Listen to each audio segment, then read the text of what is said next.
네, 이제 본 포럼이 곧 시작되겠습니다. Ladies and gentlemen, we will begin momentarily. We have a very full house today. Thank you for taking your time to join us here today. If you can't find a seat on the first floor, we have a lot of seats remaining on the second floor as well. So please take the stairs towards the right and left of the hall, and you'll be able to find seats on the second floor. Ladies and gentlemen, we'll begin momentarily. Please take your seats, and we'll begin.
네, 여러분 착석을 부탁드립니다.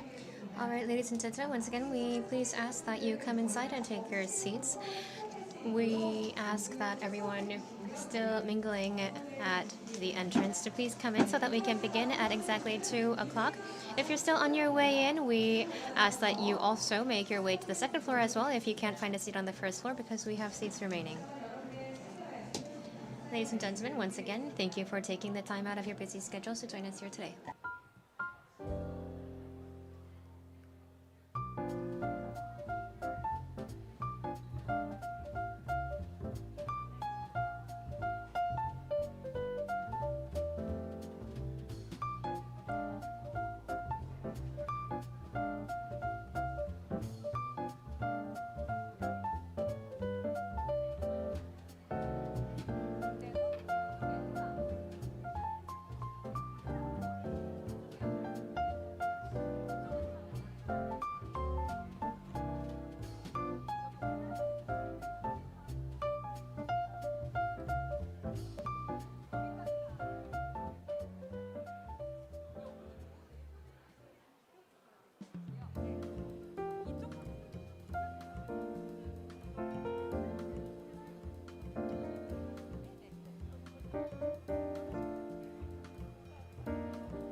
네, 함께 해주신 여러분 고맙습니다. Ladies and gentlemen, thank you for joining us. It is now time to begin today's forum, so we please ask that once again you come into the hall and take your seats so that we may begin. Let us begin today's opening ceremony. Ladies and gentlemen, please be seated and we will begin just momentarily.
네, 여러분 Ladies and gentlemen, good afternoon. Welcome to the 2025 Seoul International Forum on Climate and Environment. Thank you for taking your time and interest in today's event. Ladies and gentlemen, allow me to introduce myself. My name is Kim Kyung-mi and I'll be your Master of Ceremony for today.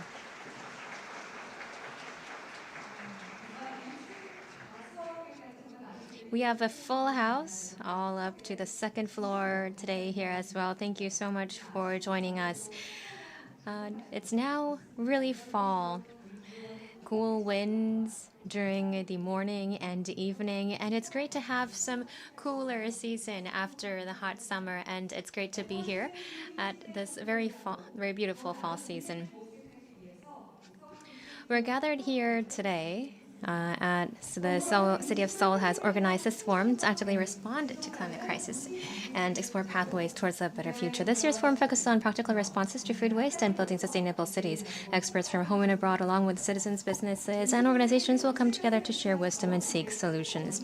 Food waste is a major driver of greenhouse gas emissions and resource depletion, while also being a crucial challenge that requires collective action from all members of society.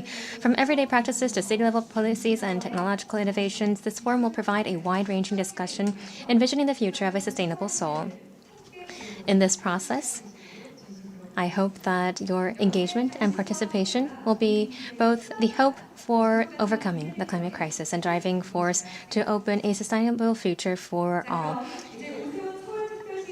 For our first program today, we would like to invite Mayor Oh Se-hoon of Seoul Metropolitan City to the stage to deliver his welcoming remarks. Ladies and gentlemen, please give a big hand.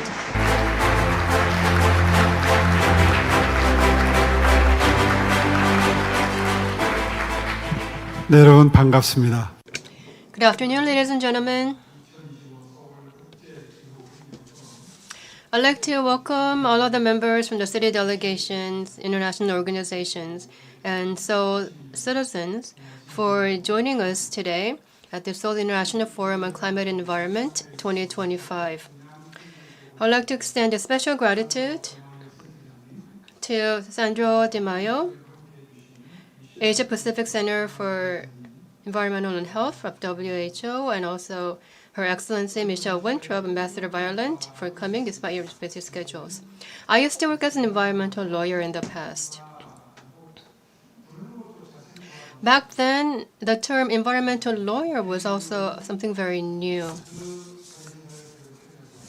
But I've continued to pursue my passion in this area. And while I was a National Assembly member, I was active in the Environment and Labor Committee for 4 years. And during my term as a legislator, I led the effort to pass a special act on the improvement of air quality in the Seoul metropolitan area. back then, those people were perhaps not able to imagine getting a cleaner air. And with white T-shirts turning black from the dust in the air, we had to wash every day. First, working on that area locally to get the stain out, and then throw it into the washing machine. So that was the status of our poor air quality back then. So I worked to drive the passage of this special act on air quality. And when I became mayor of Seoul, I also led the effort to convert all diesel buses to LNG buses driving the roads of Seoul. So the particle concentration was about 40 micrograms per liter, and that fell dramatically. And Jeju-do, it was about 40 to 43, so we were able to improve the air quality in Seoul to that of Jeju Island. Moreover, I drove to host the C40 conference, where global cities come together to discuss climate issues. So this is an important theme of my life. This environmental issues is an integral part of my everyday life. Now, my philosophy in life is that economic growth and environmental stewardship are not conflicting values, but rather contributors to greater prosperity when pursued in a balanced way. Now, the topic of today's conference forum is food waste. Just a few decades ago, food waste was a big problem. In every alley, there was a stench of food waste that swept the air, and they were thrown out together with other forms of trash, and stray cats would often tear up the garbage bags. And food waste at landfills were decomposed to spill out leachate and harm the environment. Globally, it is reported that about 1 billion tons of food waste a year is thrown out, and in Korea, about 10,000 tons. Now, the astronomical costs associated with food waste disposal, combined with growing greenhouse gas emissions, is further exacerbating climate crisis. Now, Seoul took the bold steps and a step ahead of others. Now, in 1998, we were the first to initiate the system for separating disposal of food waste. In 2013, we initiated the pay-as-you-go system for food disposal, and in 2018, we rolled out to all regional municipalities the RFID-based pay-as-you-go system. Now, today, Seoul, the food waste is reused 100% as resources in the form of feed, manure, and biogas. So compared to landfill methods, there are about 280,000 tons of greenhouse gases being reduced. So you no longer see, or you always see on a daily basis, the husbands of the family taking out the bags of food waste into the common disposal bin in apartment complexes.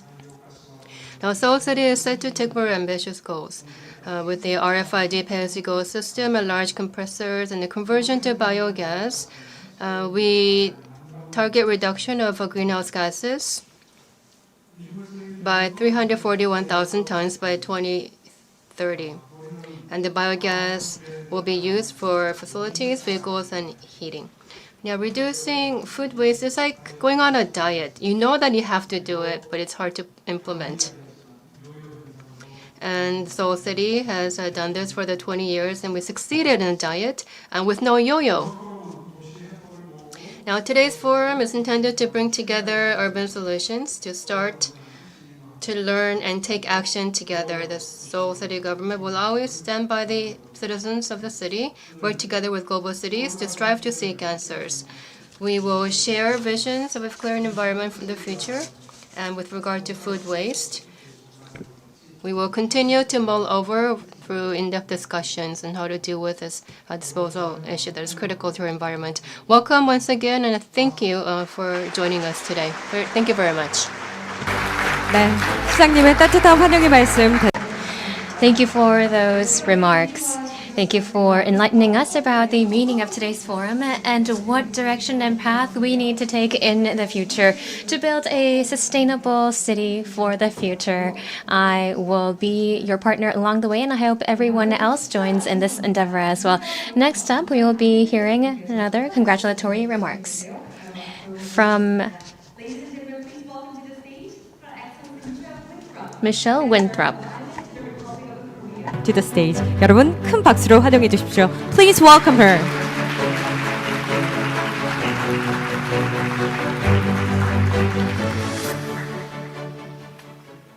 안녕하십니까. Your Excellency Mero Se-hoon, distinguished guests, ladies and gentlemen, 주대해 주셔서 감사합니다. I am delighted to be here this afternoon to speak on a theme that is very dear to my heart. One of the most important similarities between Ireland and Korea is our relatively recent history of crippling hunger. This commonality, I believe, shapes both our peoples like no other. It means that we are outraged in the face of famine. We are inspired to celebrate with food. And I think it gives us a sense of humility. I believe that only an Irish person can truly understand the hidden meaning when a Korean friend says, "Papa 먹었어?" And from my own grandmother, I inherited a strong superstition that it's very bad luck to count potatoes. One positive consequence of our painful past is that it has led us to be pioneers of sustainable food systems. This drives world-class safety standards, innovation in productivity, emphasis on health outcomes and biodiversity. It also has generated leadership in reducing and managing food waste. Globally, 13% of all food produced is lost between harvest and retail. Shockingly, a full 19% is wasted by households, retailers, and food service. This equates to 10% of the world's greenhouse gases and 1.3 meals per day for every person affected by hunger in the world, to the value of $1 trillion per year. These statistics should shock us. As we see the impacts of climate change now in our daily lives, addressing food waste is one simple challenge that we can tackle immediately with the right approach, awareness, and technological solutions. Here in Seoul, your world-class food waste management system is the envy of many of us, with almost 100% of food waste recycled. In Ireland, our approach differs somewhat by being more focused on behaviours and stimulating action by households and businesses to reduce the waste generated in the first place, and taking a circular economy approach to managing any waste generated. One Irish company, Food Cloud, has been at the cutting edge of using partnerships and technology to stimulate circular economy in food waste. Broadly speaking, their model is to off-take food waste from farms, retail, and hospitality businesses and repurpose it for those in need. Now working in 6 countries, in 2024, they donated the equivalent of 79 million meals. And their technology platform is accelerating results, especially in Kenya and Indonesia, helping to match supply and demand and tapping into sources of climate finance. Just 2 weeks ago, the European Parliament voted to approve mandatory food waste targets, which will be binding across 27 EU member states, Ireland included. This will also address textiles waste, which is an emerging concern in this era of fast fashion. I am excited about what Ireland and Korea can learn from each other in this really important area. I am convinced that we are 2 countries uniquely placed to show global leadership and encourage more concerted action globally, given the international nature of our food systems. And I am committed to make those connections in order to make this happen. In Ireland, there is an old saying, "Enough and no waste is as good as a feast." As we work together to tackle food waste, its origins as well as its management, we do well to remember our forefathers and how precious the bowl of rice or the humble potato was for them. I wish you well with this conference and I look forward to the discussion. 감사합니다. 감사합니다.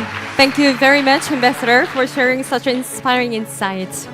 네, 귀한 말씀 대단히 감사합니다. Thank you very much for those remarks. Korea and Ireland's historical experiences will help us as a beacon of guidance based on the wisdom that we have accumulated so that we can blossom into further international cooperation moving forward. Ladies and gentlemen, next, allow me to introduce you to our VIPs and speakers as we gather for a commemorative photo.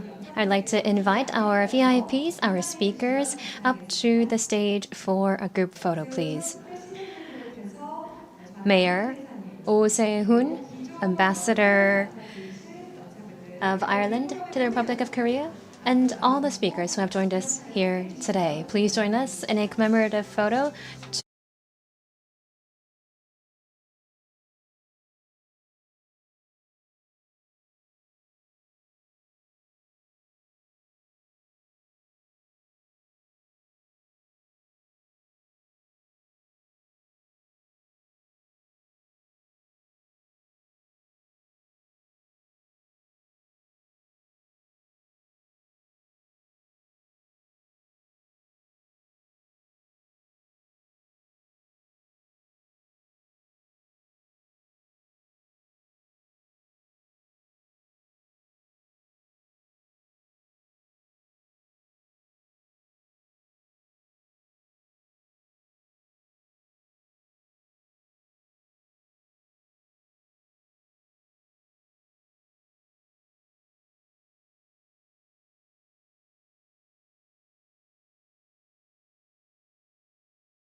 Yeah, thank you very much.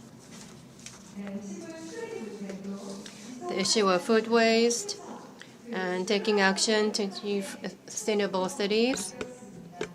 We have exhibited our commitment to these causes by taking a group photo. Now, you're familiar with the agenda for today's forum, right? It's very interesting and very exciting. We also have a talk concert, panel discussions, and a lecture, and also we have a lucky draw towards the end of the day. So please stick with us. I want to appreciate your undivided attention till the very end. So with that, we'd like to introduce the keynote speech at this Seoul International Forum. The keynote speech will touch upon the topic of sustainable food system as a pathway to healthier communities and a resilient environment. Delivered by Dr. Sandra Di Maio, Director of WHO ACE. So let us welcome Dr. Di Maio with a big hand. Please come forward. Please welcome him with a big round of applause.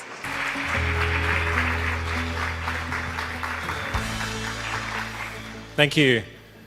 Good afternoon, everyone, and Mr. Mayor, Your Excellency, Ambassador, colleagues, friends. Hopefully our slides will come up in a moment. My name is Dr. Sandro Di Maio. I lead WHO's work on climate, environment and health for the 38 countries and regions of the Western Pacific region.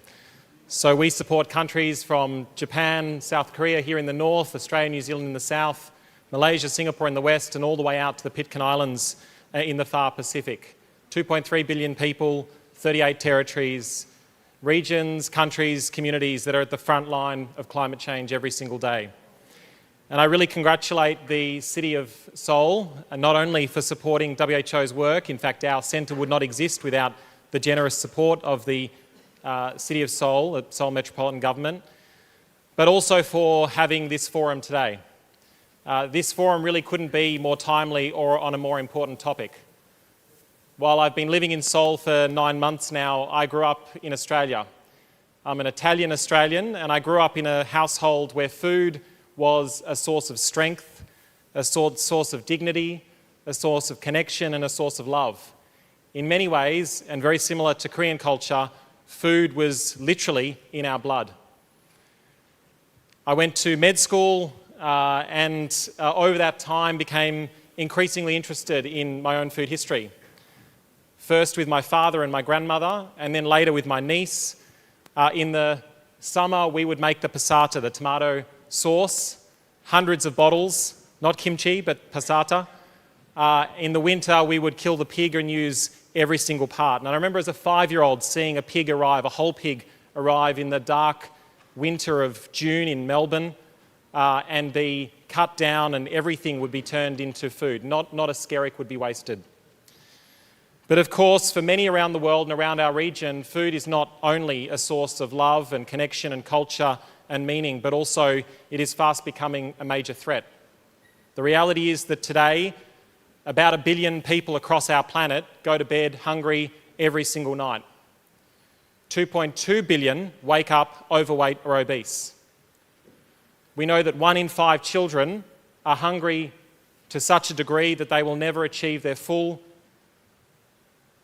biological potential. Their brains will never fully develop, their organs will never fully develop, and by second decade of life, they will on average earn less than their well-nourished counterparts.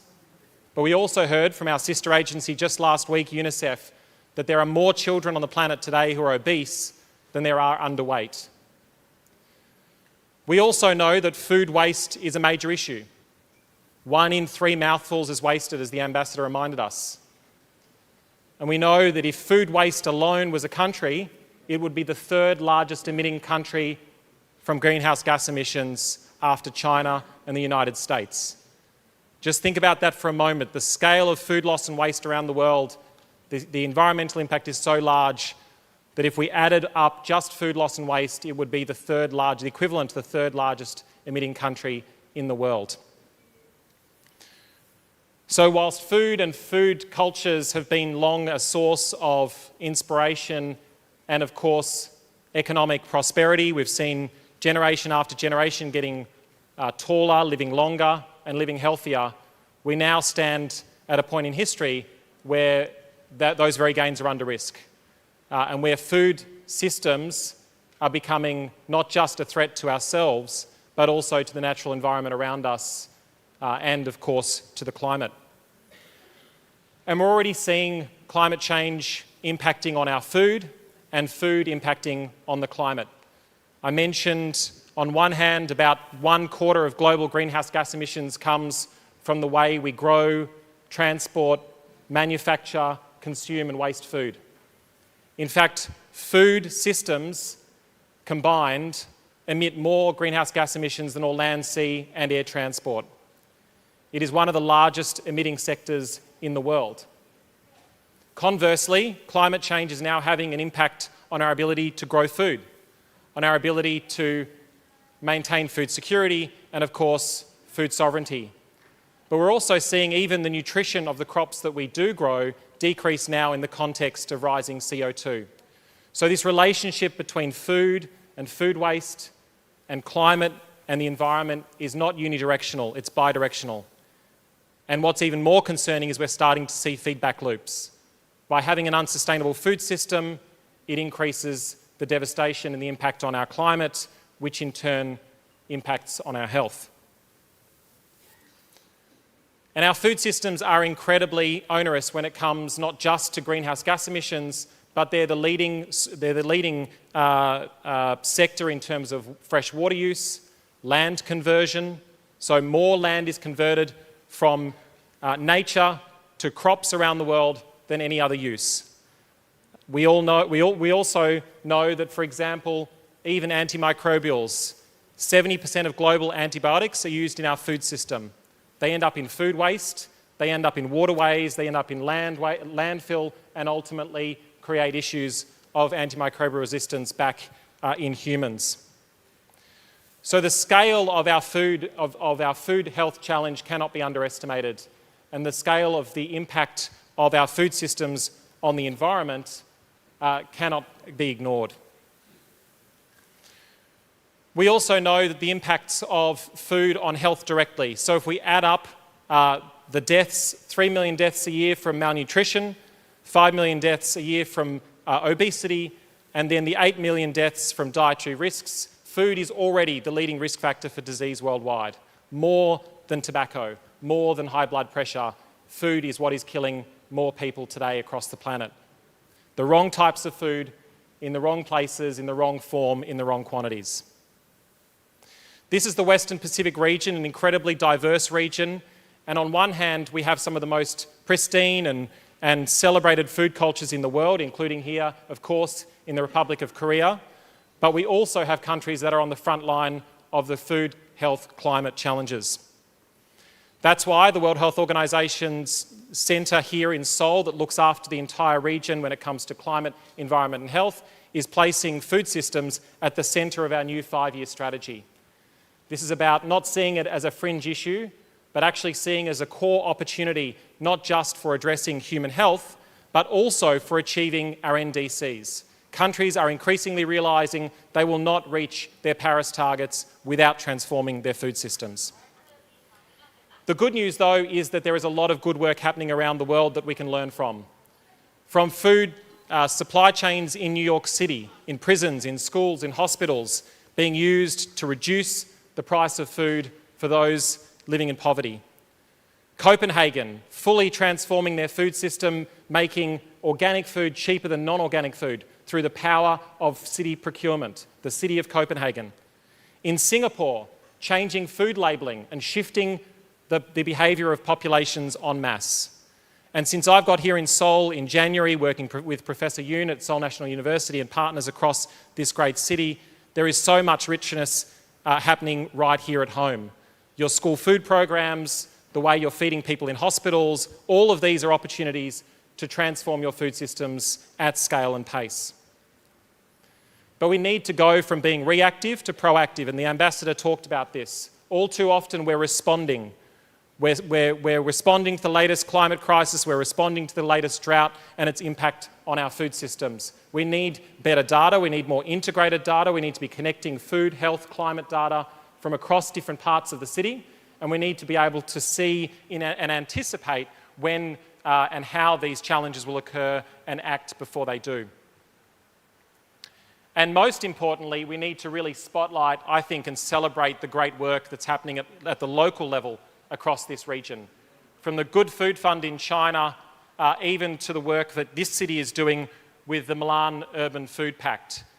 When we think about food systems, innovation and leaders in this world, we often think about Europe. But actually, so much of the innovation and leadership is right here in Asia. And we need to be celebrating that, spotlighting that and scaling that here across the region. We need to be connecting the dots between human health, animal health and the environment through a One Health approach. And we need to be recognising that there is no human health without a healthy environment and, of course, without a healthy planet. So I wish you again a wonderful few days. Thank you to Your Excellency, Mr. Mayor, to the Seoul Metropolitan Government for your continued support. This meeting could not be more timely, more urgent or more consequential. And from your partners at the World Health Organization, we wish you all the best and thank you for allowing us to say a few words.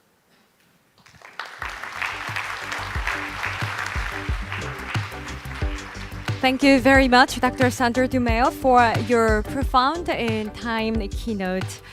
네, 기조 연설 함께 들으셨습니다. 매우 의미 있고 또 통찰력 있는 말씀이었는데요. 흥미로운 내용이었습니다. 이 발표 속에서 지속 가능한 식품 시스템, 또 지역 사회 건강, 회복력 있는 이 환경 구축에 대한 비전을 말씀해 주셨습니다. 오늘 포럼의 주제와도 정말 잘 맞닿아 있다고 생각을 하는데요. 오늘 기조연설에서 보여주신 사례들, 정책적 제안처럼 실질적인 변화로 이어질 수 있는 기대를 갖게 되는 것 같습니다. 고맙습니다. 이렇게 서울시와 국내외 참여자들이 이 자리에 모여서 나눈 지식들, 또 경험을 바탕으로 오늘 이런 내용들이 행동으로 옮길 수 있는 결과물로 나올 수 있을 거라 생각을 합니다. 기조연설 다시 한번 감사드리고요. 앞으로 and to deliver results. Thank you for that keynote speech, and we look forward to your engagement in this journey to create a healthy and sustainable food system. Now the stage is being set, as mentioned earlier, for the talk concert to proceed. It will be coming in two parts. We have people that you would really love to see as part of the panel, so you may look forward to these upcoming agenda items. And just a hint, the mayor will also take part in the panel, and we'll also have students, and also the famous actor, Kim Seok-hoon, also a very famous YouTuber with his channel called Trash 아저씨. And we have the science communicator Kwedo, who will be moderating the talk concert. He is very active in diverse areas on the topic, and we anticipate the concert that you will be moderating. So with Kwedo and the panel members, we would like to ask you to come forward so that we may begin with the talk concert. Please welcome them with a big hand.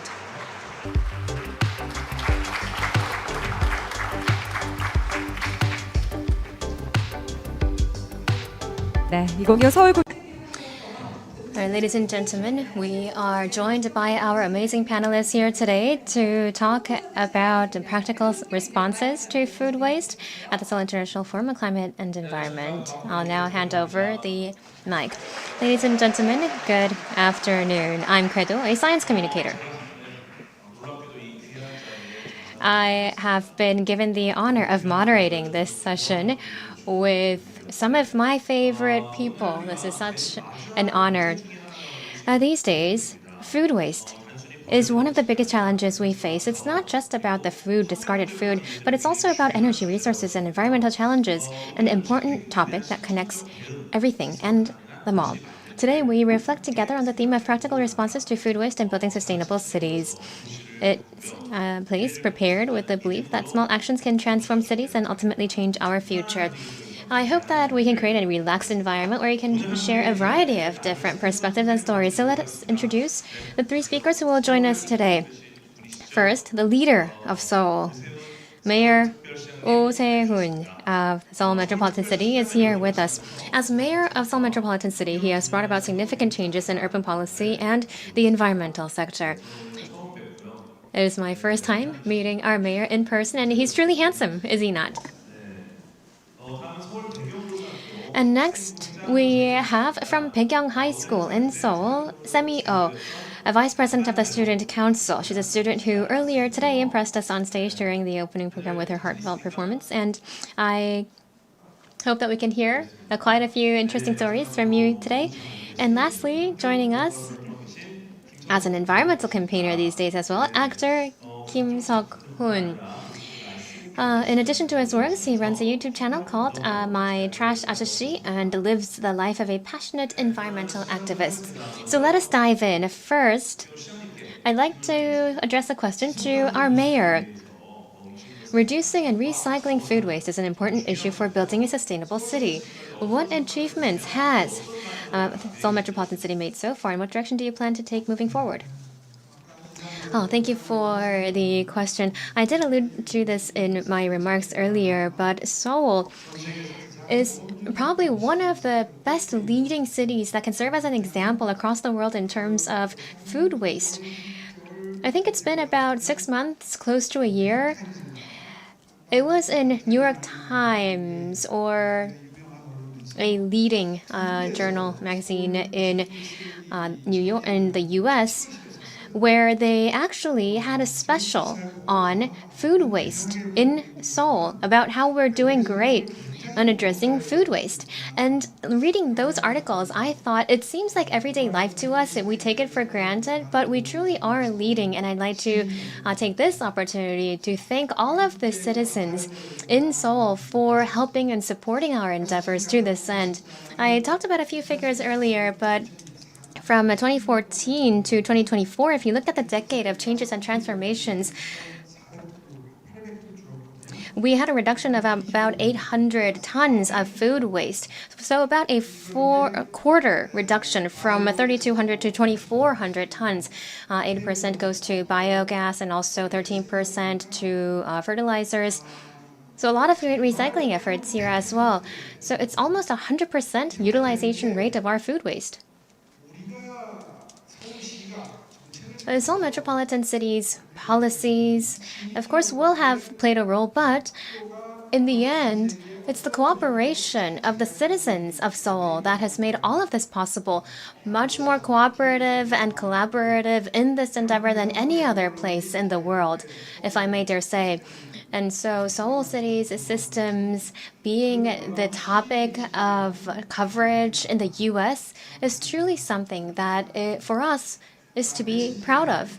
And since I'm on this topic, I'd also like to address the RFID food waste reduction system or the mass reduction systems that we continue to implement in Seoul so that we can go even further, so that waste food that is disposed can truly be used 100%, not even a minute piece that goes to waste, in order to make sure that our climate is healthier. And that is going to be our direction forward. And that transformation, those initiatives are going to continue moving forward alongside our citizens of Seoul.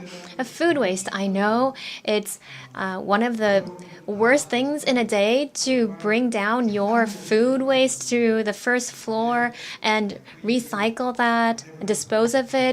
So husbands, you need to help your wives out. Don't leave your wives to take out all the food waste. Our husbands, the men, are doing great at this in Korea, and I think the world can do a lot in learning from what Korea has done. I think we have two major tasks ahead. Number one, how we reduce food waste. And on the other side, number two, despite our efforts, what do we do with the food waste that does occur? So 800 tons reduction, amazing. And the food waste being 100% recycled in the form of energy, fertilizers, as feed. And 100 ton more to be reduced in the next couple of years. As our mayor said, food waste is something that is not addressed only at the Seoul Metropolitan City's level by policies. It's up to every single one of us individuals, the citizens who live in this great city, to contribute in their small efforts and small steps in everyday life. So moving on to the next question. 오늘 This goes to student Samuel. Now, as part of the accelerated program of this 2025 Seoul International Forum, there's a intramural competition on zero food leftovers. Could you share some thoughts about your experience in participating in that competition? Yes, by our school campaign to reduce our leftovers, we only took from the cafeteria the amount that we're able to consume and to try to leave as little leftover as possible. First, all the students had doubts as to whether this could actually be implemented, if all the students could take part. But the seniors first showed it by example, by not leaving any leftovers, and the freshmen and also the sophomores followed the track of the seniors and created very good, positive results in delivering. So we're proud that we're able to achieving the reduction in the leftovers. We're very, very proud of this result. So not just our school, but I hope that all of the other students in other schools could make concerted effort to reduce leftovers in food at school communities. Yes, what's remarkable is that you basically optimize the process. So what you consume a lot, you took a lot. Those that you consume in small amounts, then you took smaller portions. Is there no help? Because if things go wrong, you could always be sitting in your classroom always hungry. So because you didn't want to leave any leftovers, you take smaller amounts from the cafeteria, but then that could leave you hungry. How did you do this? Well, the food at a cafeteria is really delicious, and their nutritionist every month conducts their surveys on the types of food that they want, the kinds of diets and meals that they prefer, the side dishes that students prefer. So the survey is reflected in the meals that the nutritionists plan. So we were not able to leave any leftovers and also fill our stomachs. Also, it was practically a real-time endeavor to conduct surveys and implement that in creating your menus at your school. It's wonderful. And as the mayor has mentioned, talked about citizen-driven campaigns. And it's very good to know that high school students are at the forefront of implementing these action plans. So I think we as grown-ups should also learn from you, right?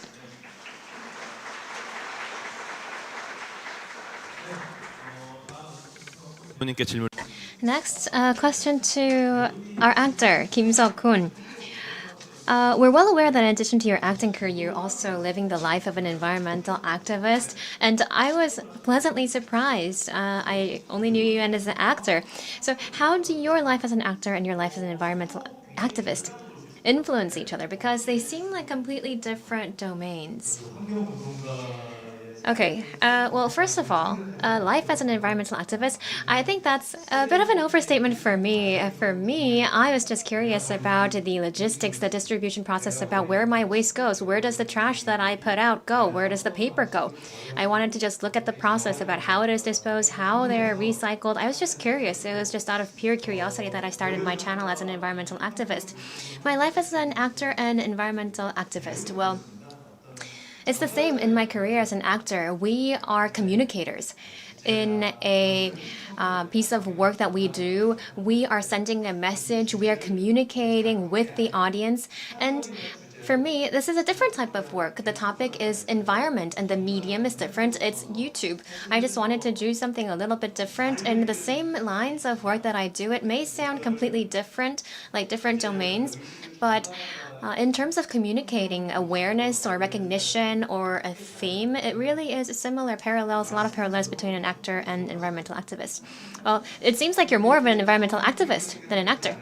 Well, that wasn't my view in the beginning, but I think that my life as an environmental activist of sorts is growing. Well, you're very humble in your response, saying that it was just pure curiosity. But looking into that process is the very beginning. That's the most important starting point because that is going to lead you to how to make improvements. And I think as you are very well recognized as an actor, your actions can truly have a big impact on the public. So I think you're probably the best fit for an environmental activist. Well, my life as an actor, whether if it's through movies or works, has an impact on people. So the topic of environment, I just thought was something that we need to take a sense of urgency in taking action and communicating the messages that are required. And I think that my recognition as an actor did help out. A lot of environmental activists will help out, especially if they're actors, well-known people, right? Yes, of course. Okay, very well said. It's just a surprise question. 드리겠습니다. Okay, another question to our actor. What do you think is the easiest first step we can take in our daily lives to help solve the food waste problem? I think there should be one easy step, one thing that everyone can do. What would it be? Well, during the COVID-19 pandemic, it became difficult for us to go out and dine in restaurants, so we started to rely on delivery food. In the past, as our mayor said, of course, collecting the food waste and also disposing of it separately. We did that really well. We had a good system in place already, but when you aren't at home, if you, for example, get delivery food at a baseball game, at a baseball stadium, that's a different story because you're not at home.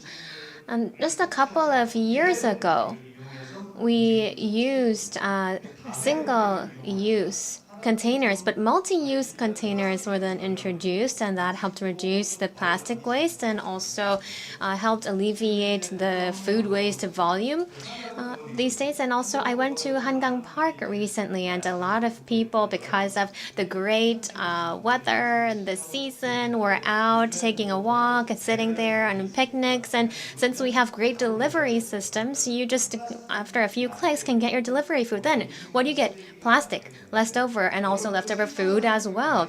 But it's just so easy for us to do. Think about it. The delivery apps that you use, you can just write down multi-use container, and then a lot of the F&B places will provide you your food in delivery in multi-use containers that you can wash. And the single-use containers, you have to wash them in order for them to be recycled.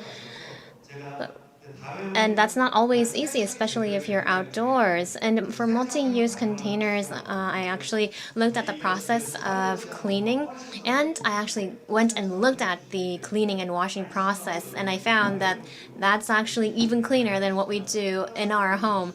So multi-use containers, use that, and you'll be able to reduce food waste. 실천할 수 있는 정말 좋은 아이디어. Yeah, those are excellent ideas that can easily practiced. So I think it's really meaningful to check whether these are multi-use bowls and utensils. Okay, so with that, I'd like to ask the next question to Mayor Oh. Now, the Seoul City government is focusing heavily on public health in addition to the climate change responses in order to catch two birds with one stone, both environment and health issues. As part of the Seoul City's effort, what can the citizens do to participate and take action on a daily basis? 뒤에는 뭐 거의 절반 이상 Is anybody using the tool developed by Seoul City? Those who are not raising their hands because you're too shy, I think it's 100%. The Risk Doctor 88, I think about 400,000 have taken part, so it's about a third. So if you take about 8,000 steps every day, you get about 200 points for an important to promote public health. So it's intended to motivate the Seoul citizens to walk for your health. Now, Dr. Jung Hee-yeon is a consultant working together with us to start the 통쾌한 program, meaning a healthy program. So it may be unfamiliar because it's something new.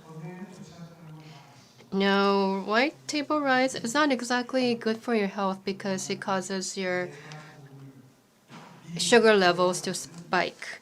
And in order to prevent that from happening, you should increase your intake of other cereals outside of white rice. Now, you consume that kind of diet at home, but when you eat out, it was often the case that we had to order just white rice.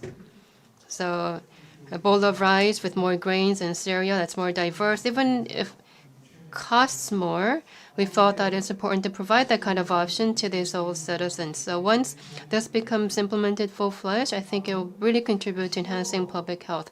And these cereal fortified rice bowls, you have to chew more, so you have to take time, help with your health. And since you have to chew longer to digest it, it'll help you to feel more fulfilling, health with the diets, and the prevention of various diseases that it could be vulnerable to. Now, if all of these practices become an integral part of your everyday routines, I think it'll be really conducive to promoting public health. So, don't have a lot of time today, but there are lots of things that we could talk about to brag about that Seoul City does. Do you know the low sugar, less sweet program? Yes. Remember earlier somebody talked about obesity? Well, there are a lot of dessert cafes throughout the city. I think people like to eat something sweet. People have a sweet tooth. But I hope that the young kids would consume healthier foods and more effectively manage their health. So the convenience stores, their schools, I'm trying to fill those machines and shelves with healthier food rather than sweet snacks. So I remember I talked about the Risk Doctor 9988. Well, that's a device that Seoul City is implementing to assist parents and everybody to enhance their healthy practices. And more people are taking part in this campaign. And we earlier had a launching ceremony for the Eat Less Sweet program. And I think we hope to deliver results in that so distant future.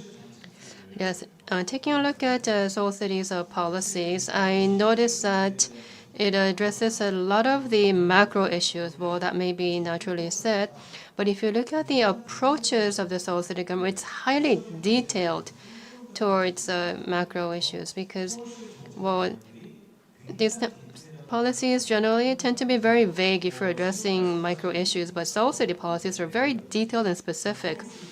that risk doctor you talked about and other solutions. These are all of the many options that you could start to implement right away. So the detailed policy descriptions by the Seoul City government will help the people to understand better what the policy is intended to achieve. And I think it would become a good launching pad for a solution to the environmental and health issues. So your actions on a daily basis should come together to create a healthier city for more sustainable prosperity going forward. So there are a lot of other things that you could practice in everyday life. I hope you actually put that to practice in order to address the food waste problem as well.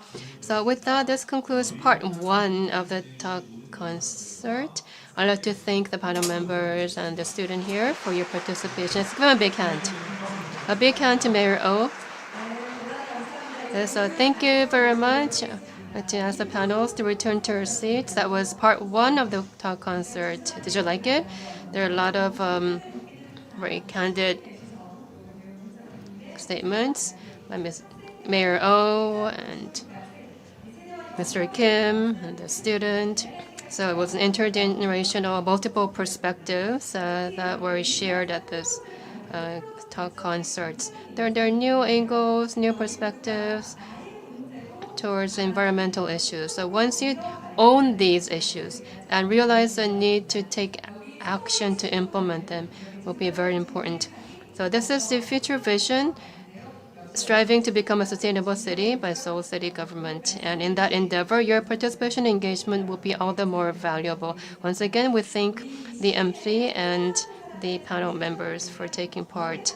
So a very single small effort of all the citizens have come together to deliver a mountain of results. So this was part 1. There is still part 2 ahead of us. In part 2, again, Keynote will moderate. We appreciate the wit, the humor, and the insightful perceptions. We appreciate that. And also Mr. Kim Mo-chon is with 2 additional members. We look forward to the panelists who will be joining us for part 2. So while we reset the stage, I think we can anticipate what's to come soon. So we'll soon begin with part 2. So I'd like to ask you to take your seats so we may begin with part 2. And there are a wide variety of events for today's forum. There's that part 2, the talk concert, and also the lecture by Keynote, the panel discussions, the ceremony, and the final finale will be the lucky draw. We have great gifts for you. So those who stick with us till the very end will take away that fortune with you. So please stay with us and enjoy the forum. So with that, let's begin with the part 2. Mr. Keynote, let us give him a big round of applause. We ask you moderate this part 2. And also Mr. Kim and 2 new panelists will be joining us for this part. 네, 두 분의 새로운 패널은 We have 2 new panelists to be introduced by our moderator. So, Orbit, the floor is yours. Ladies and gentlemen, hi, it's me again, Orbit. I'll be moderating the second talk concert. Allow me to introduce you to the 3 panelists who will lead this second session with us. First, joining us back on stage, actor Kim Seok-kun, who in session 1 shared his insights on also being an environmental activist. And next, we have Chang Min-young, CEO of Our Plate, who addresses numerous environmental and social issues through the lens of food. And last but not least, a student representative, one of the winners of the Zero Leftover School contest, a side program of today's event, Kim Hana, Vice President of the Student Council at Seoul Life Science High School. The first question goes to CEO Chang Min-young. In order to expand sustainability, which is quite an expansive topic, expanding sustainable food culture, what do you think is needed? I'll say sustainability sounds grand and complicated and something very challenging, but think about it. It's about enjoying the food that you like right now, your favorite food, a year from now, 2 years from now, 10 years down the road. So, what do we need to do? A lot of people say in order to protect the environment, we need to consume less or not consume certain types of food, but we believe that we need to consume more. About a third of the carbon emissions right now comes from the food that we eat. So then every single meal in a day really matters. So how do we change each meal? There are so many delicious foods, delicacies in the world, but we are of the perception that eating this delicious food actually can help the environment. So environmentally friendly food. So that can really help save our environment. Okay, so thank you for that perspective. Next question to our actor. Sustainable food culture and methods of reducing food waste. What can we do as citizens of Seoul? 사망 원인 Yes, cancer is a leading cause of death, right, in Korea and also in other parts of the world. So that's a leading cause, cancer. If you look at the Chinese characters behind the word am, which means cancer, there are three characters that look like a square, which means mouth in Chinese. So of the many diseases out there, they're mostly caused by eating too much. Of course, food is a source of energy, but consuming food, especially in a country like Korea, where we suffered great poverty and then became very well off over a short period of time. The ambassador from Ireland also mentioned that Ireland also shares a lot of commonalities with Korea, but we suddenly consume a lot of food in a short period of time. There's been a big change. So high blood pressure, diabetes, now these diseases are a result of consuming too much food, in my opinion. When I was growing up, my mother always told me to eat more, eat more. You have to eat more, eat more. So I had to suffer stomach problems.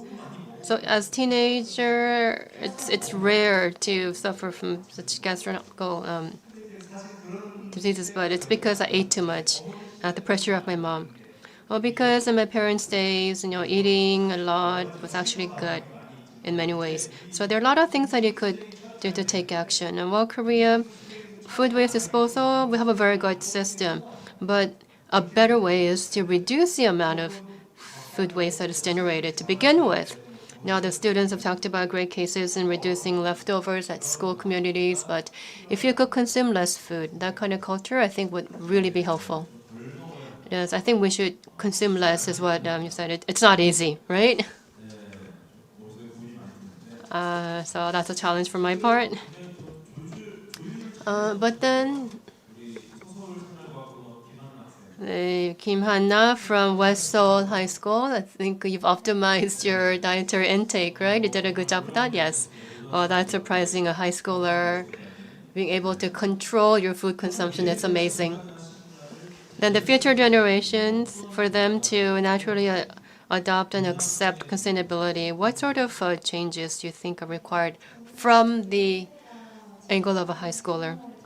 Yeah, sustainable food culture, I think that requires getting used to the practice. Now, sustainable food consumption or culinary practice, the first thing that comes to mind is local food and zero waste. Now, for both of these concepts, I think there are limitations that exist at the moment. For example, you've ordered a single portion through your delivery app, but that single portion is too much for someone and too small for somebody else. So you can always order more if you have to consume more, but if it's the other case, then you would have leftovers because the amount is too much. So I think that kind of system should change. For example, you would order through an app. You could have restaurants set prices depending on the weight of the food in grams. So you can order the precise portion size that you want to consume. Or we choose categories in the food apps, right? I think we could add a category called local food. So if you go into that link with local food, then you'll know that you're consuming ingredients that are produced locally. In another case, well, there may be coffee lovers out there, but if you go to the coffee cafe, they offer what's called a coffee note, explaining where the coffee beans originate. So it's nice to know the origins of the food that you're consuming and how the establishment makes use of leftover food. So if that practice becomes more established, I think our younger generation could more easily and readily adapt this new practice. It seems that there are a lot of chefs out there giving a lot of thought to the origin of the food ingredients they use. And I think some of the apps out there allow users to order according to grams. So I think this should have a more granular option, because for some people, the portions can be too big, and for others, it can be too small. Okay, so thank you for that insightful idea. Next, to Ms. Jing. 식문화를 The companies or the consumers, who has to change first? Which sector has to change first to truly bring about sustainable food culture? And the reasons why, please. I believe it is the consumers that need to get things started and get the ball rolling, because consumers, their demand is reflected in what companies do. For example, we can talk about diverse species, but it really doesn't take root. For example, potato species in Korea, we have over 20-30 species, but we only eat about maybe and know about only 2 of those species. But if the consumers ask for, I want a more lighter potato, or for mashed potato, I need a certain type of potato, if there's that demand, those needs, then the producers will plant those species of potatoes because there is the demand. And we can get more diversity in our species ecosystem. So the consumers' voices can really bring about change. So diverse stories, I think, is really important. And another example, I always talk about how we need to eat more seafood, or seafood. And seafood has a lot of carbon intake. But Korea, think about it. We are a peninsula, meaning that we consume a lot of seafood, marine life. And so given that, but think about it, can we plant seafood? No, it's not easy. You can't go out into the ocean and plant seafood. It's not easy. We love seaweed. We love a lot of different seafood, which is why there are a lot of aquacultures in Korea. And blue carbon, that's the name given to our ocean species. So that is why the food intake, our choices of food, can change the environment. Thank you for that. It's a lot of food for thought. But from the consumer's perspective, can you really tell what type of species this potato is?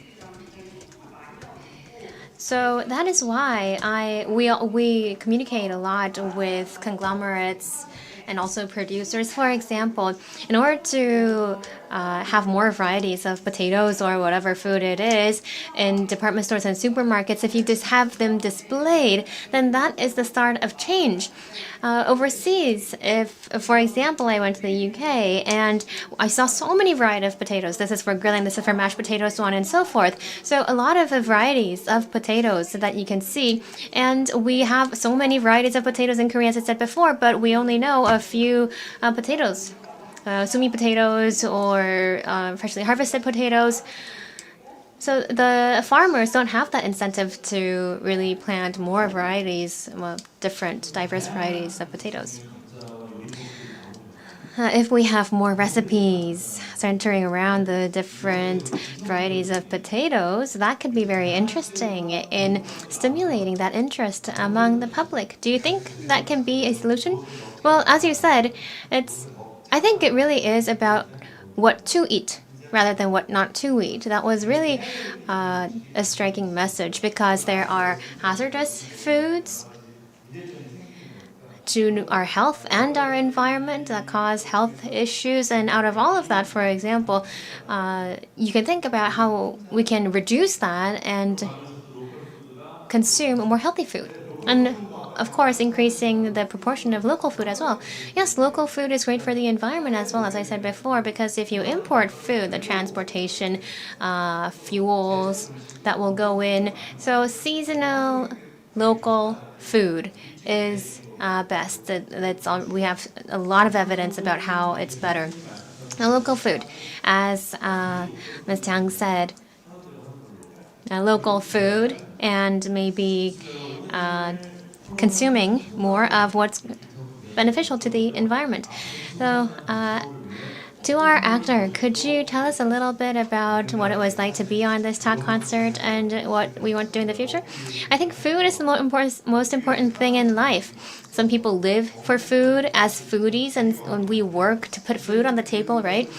But now it's time for us in Korea, not just in Korea, but across the world, to rethink a little bit about our concept of food. We're not consuming food simply to sustain life, to make sure that we can live and breathe every day. These days, it's not more about healthy food, it's really more about the bad food that you intake that causes health problems. So you need to think about the bad food that you consume. And I think it comes down to changing people's recognition and awareness. So just, revisit our concept on food. We can not only get healthier, but also think about the food leftovers, the food waste. That is an important topic. So I hope that today's International Forum on Climate and Environment can provide a catalyst for us to do so. Eat as much as you feel is best and also choose the healthier foods. Thank you very much for your clear messages on these important topics. So, practical responses to food waste and also creating sustainable cities. Thank you for your input on this topic. Ladies and gentlemen, a big hand to our panel discussants. Ladies and gentlemen, a big hand to our panelists and moderators. So that was the end of our second talk concert. And now we're going to ask our panelists to take their seats. It was an informative session, listening to their insights and the feedback that they had to give. And thank you for those in-depth remarks led by our great moderator. We talked about how we need to create a consensus on the challenges we address, the difficulties and the problems there. But now we're going to be focusing on some solutions where the city needs to take its next steps. The problems of the environment are not problems of the future. They are problems that we need to address today, here and now, within our daily lives, taking small steps to make progress. Thank you for driving home that message. And the next program. 단독 Now, Orbit is very busy today. There's a lecture that he'll be delivering. Will be standing here not as a moderator, but as a lecturer.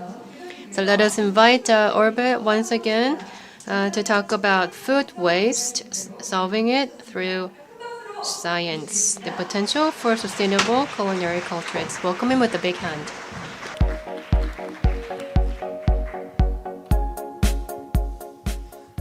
네, 반갑습니다. Yes, good afternoon. My name is Orbit, science communicator.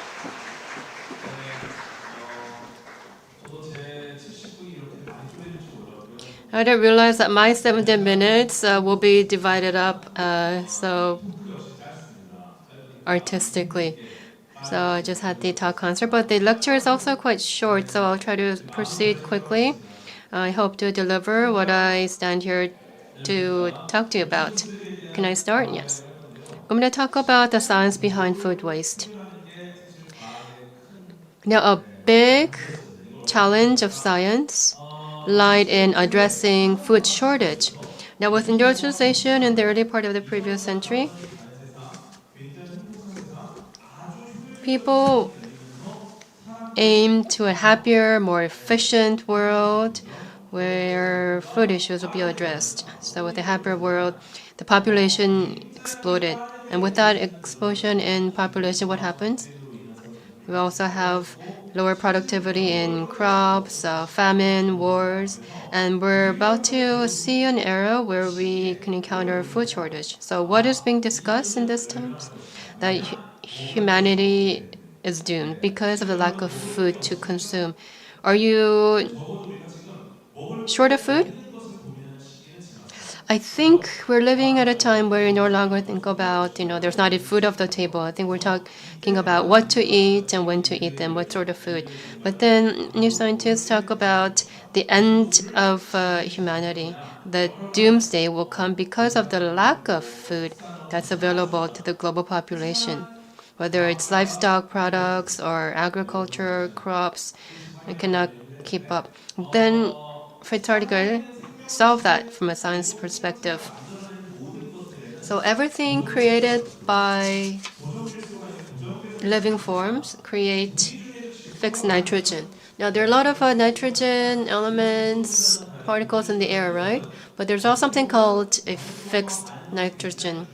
Now this nitrogen, highly reactive, can create compounds with the other elements.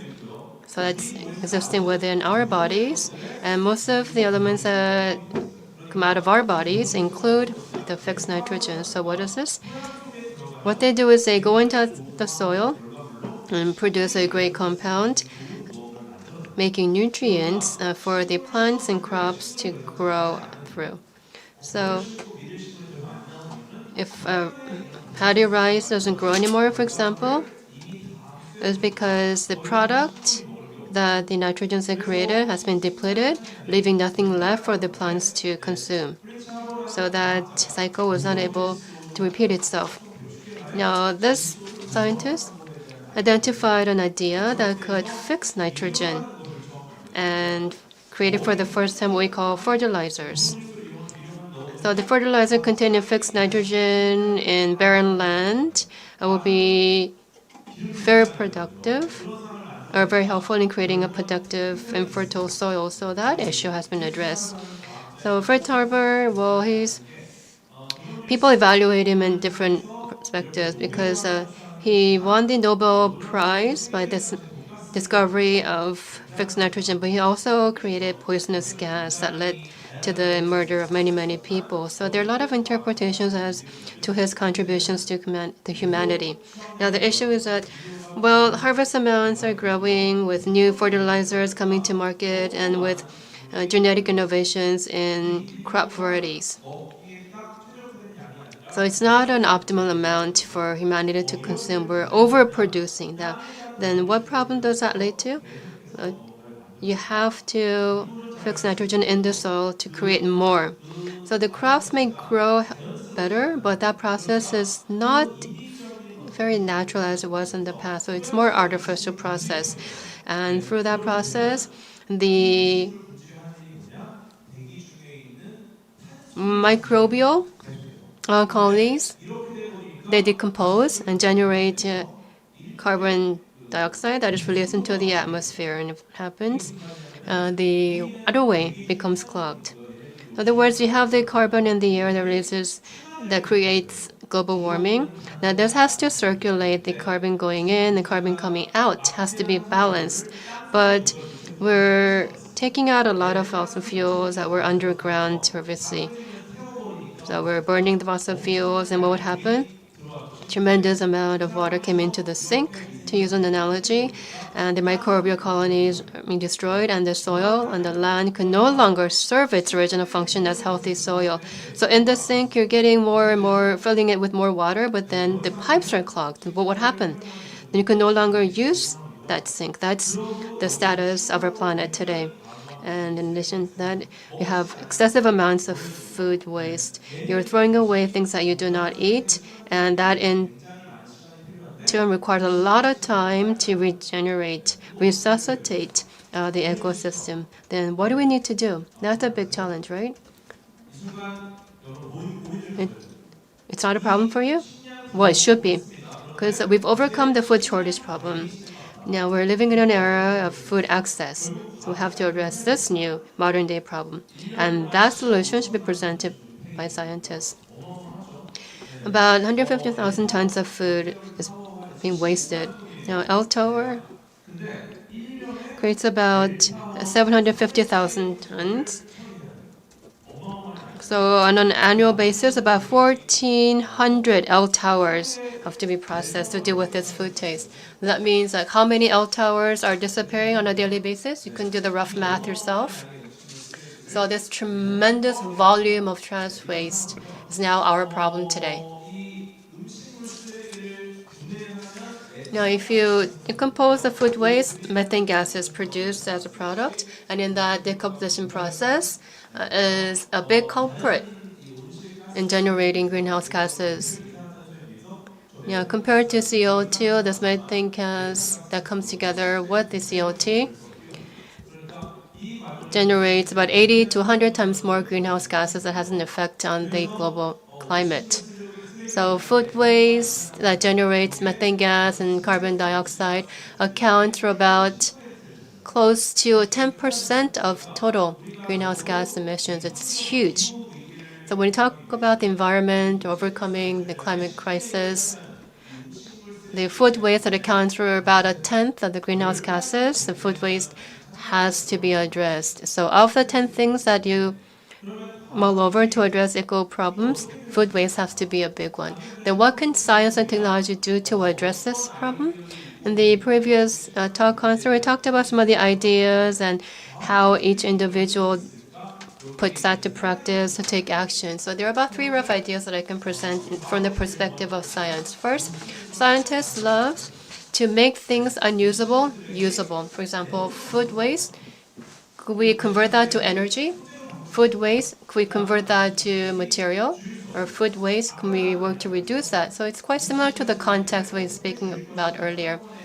So how to reduce food waste is number 3. But regardless of the efforts you put into the reduction, you're likely to still see food waste. So if that's going to happen anyway, then you can try to convert that to energy and material. So these are the ideas presented by the science community. First, on energy. In each of the phases, the microbials would decompose food, generating methane gas.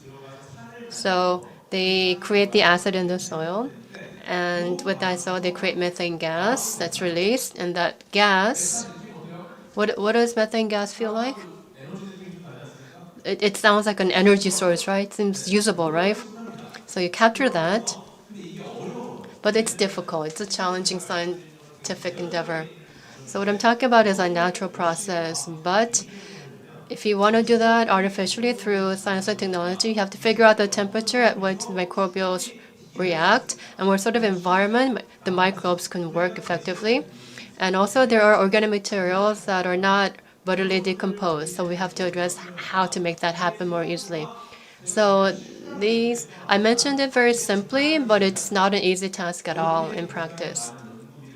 You have to put a lot of R&D expenditure on this, a lot of researchers that has to go into this endeavor. And there's another method, converting food waste to materials, in addition to the energy part.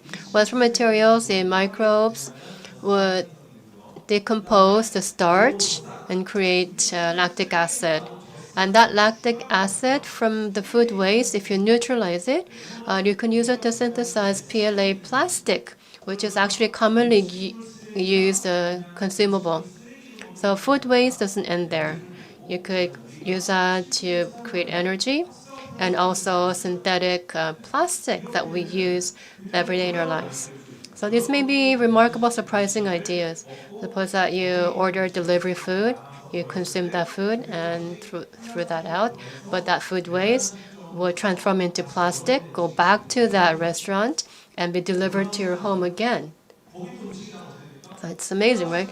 And then you generate food waste again, and that cycle will repeat itself again. So what you throw out on day 1, the next day, you could find the food waste that you threw out in the form of plastic. So the friend that you no longer talk to is now becoming your friend again. So it's an amazing circular process. And also surgical threads and artificial teeth, it's all made with artificial or synthetic plastics. So with food waste, there's a lot of materials that we can create. 입니다. So first of all, you collect the food waste. The food waste that is gathered creates lactic acid and also extracts something that can help energy. And then the energy that is extracted that is then stored and used as energy source. And then PLA plastics are created with the remainder, and this can then go to, for example, containers that go to for cosmetics or delivery restaurants. Then it's going to create a virtuous cycle. The recycled materials, once again, go to number one. Number two, there may be some food waste left over, and once those are accumulated, then once again, you have this entire cycle. So this is a virtuous cycle in the environment where you can get lactic acid as well. And the leftover food waste contains a lot of good proteins. There are a lot abundant in proteins that are still in there. And we can utilize these proteins contained in, for example, meat that can be broken down to create food for livestock. Maybe not for humans, but creating or breaking down the protein in starch and carbohydrates into better levels that the animals can consume and digest into more lower level or monosaccharide levels. Nutrients decompose into smaller units that make them easier for livestock to absorb. These are the types of ideas that scientists are coming up with. And next, liquid fermented feed has been created, where you see that food waste is being created into liquid fermented feed, and this can be used in farms, and then this links back to the food industry and can be used as ingredients and materials in the food that we consume, and then it goes back for leftover food to create liquid fermented feed. This is a very efficient virtuous cycle for food. And another thing, really important, how can we reduce the absolute volume of food science? This is where AI and data science comes in. AI is best at predicting based on big data, the region, the households, the restaurants, what level of food intake there is, and the volume of potential food waste. If we can have an accurate prediction and anticipate these volumes, that can be very informative and meaningful. And then AI can go on to predicting how much is, for example, consumed and then is going to be disposed of. If we can get an expectation or prediction or all of this, we could maybe bring down the food waste to zero. A lot of companies are actually using this, for example, in bakeries. On which day of which week, which type of bread is going to sell in how many volumes, how many of these certain bread is going to be sold. Then, based on that prediction, their bakery is going to produce the bread so that there aren't too many leftovers. The food leftover system in Korea, does that use AI? I think in the next generation, there will be schools that are leveraging AI to reduce food leftovers. AI is going to be able to predict, for example, which class is the most wasteful in their food leftovers, and maybe even recommend the optimal food intake in terms of grams or mass or volume for a certain student. From the city level or country level, if this is implemented, this can have massive impacts. And also, for example, you can just scan your food trays before and after eating. We all take pictures of our food before we eat, but not after, right? But if you take a picture after as well, AI can analyze and see how much you consumed and how much you left. With just two simple pictures, you can get data that can train AI about how much you consumed and how much you left. It's pure simple.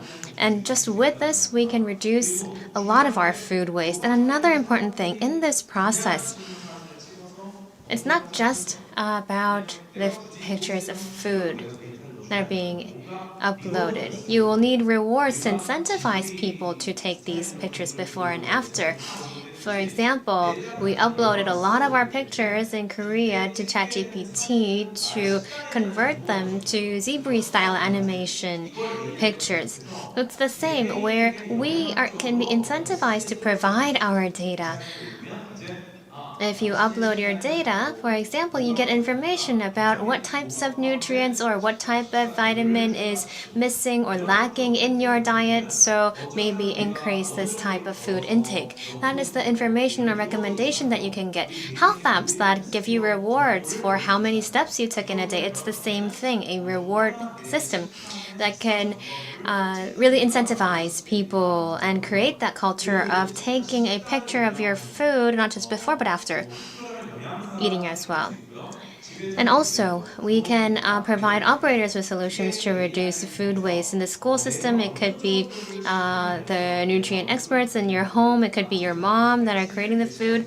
If you leverage the capabilities of AI, you can be more efficient in shopping for food ingredients as well. And also, stock management is very difficult in agriculture because of the short shelf life of food.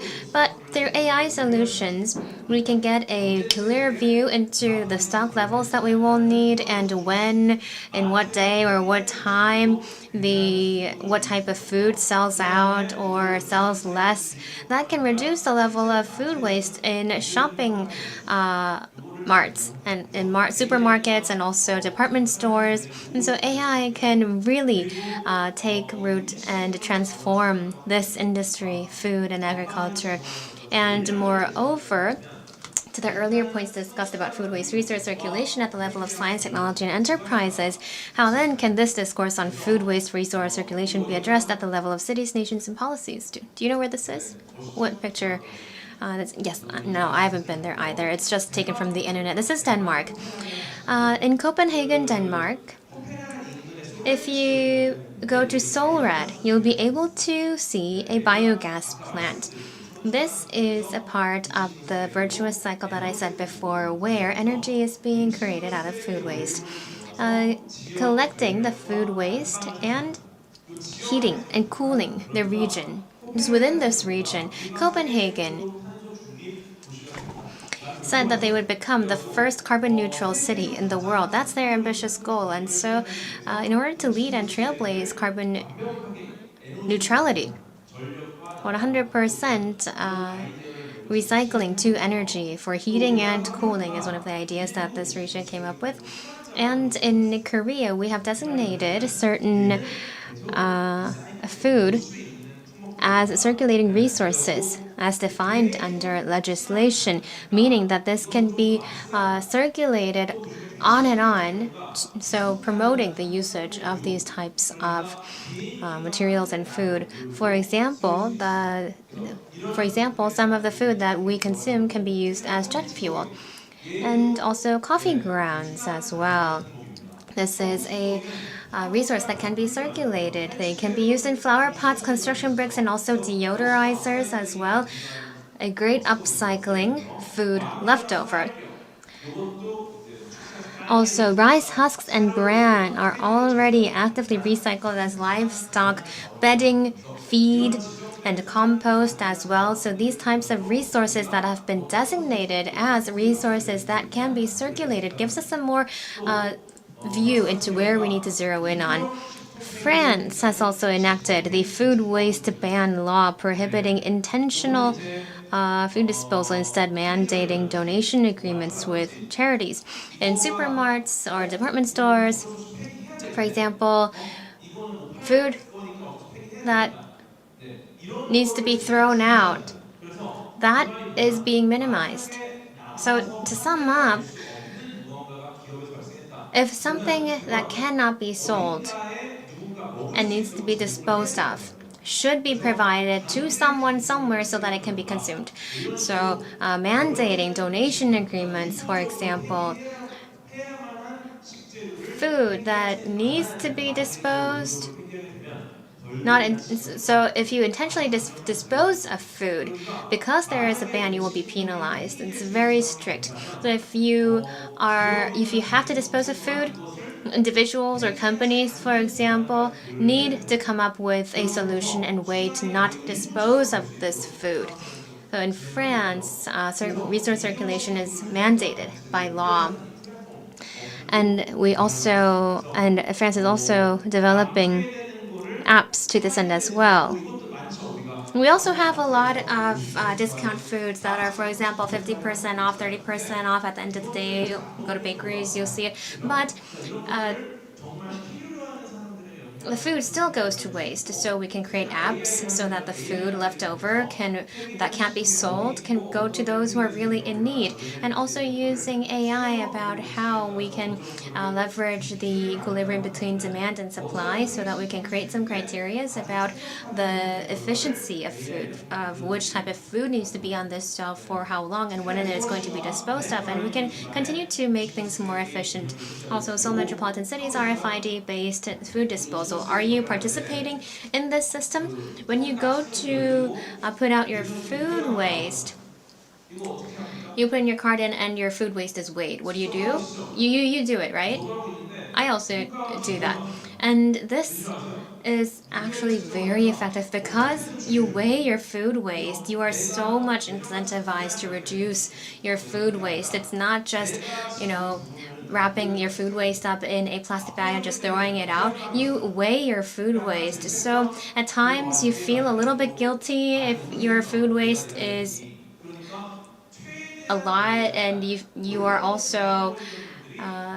also pay a fee for each of those grams. So you try to, for example, squeeze out the liquids as much as possible to reduce the weight of your food waste. And this is a system that has been made this way to incentivize and motivate you to reduce food waste. It's of course to, compensate for the cost of disposing of food waste from the metropolitan city's perspective, but also it sends a very strong message of how we need to be incentivized to reduce the amount of food that goes to waste. And thanks to this, you'll see that there's been a visible reduction in the amount of food waste that comes out on a daily basis, because this is a direct impact to your household finance. So a strong message that this policy sends to each and every household and individual. So now from table leftovers to a table of circulation. In the past, we thought having abundance of food, just putting it out there and leaving leftovers is the manner to have at the dinner table. But now we need a change in the way we look at things using AI and what data has to offer to minimize to the absolute minimum the amount of food waste, and the food waste that does occur, no matter how much we minimize, being recycled as energy, creating a virtuous loop and cycle. That's the message that I wanted to emphasize today. And with science and technology being applied to this industry, food waste is not merely regarded as something to be discarded of. Food waste is treated with science and technology to be reborn as a new resource. And the resource efficiency moving forward is only going to go up and up. Right now, the resource, the waste to energy is very costly, but those costs are going to go down inside the domain of science and technology thanks to all of the advancements.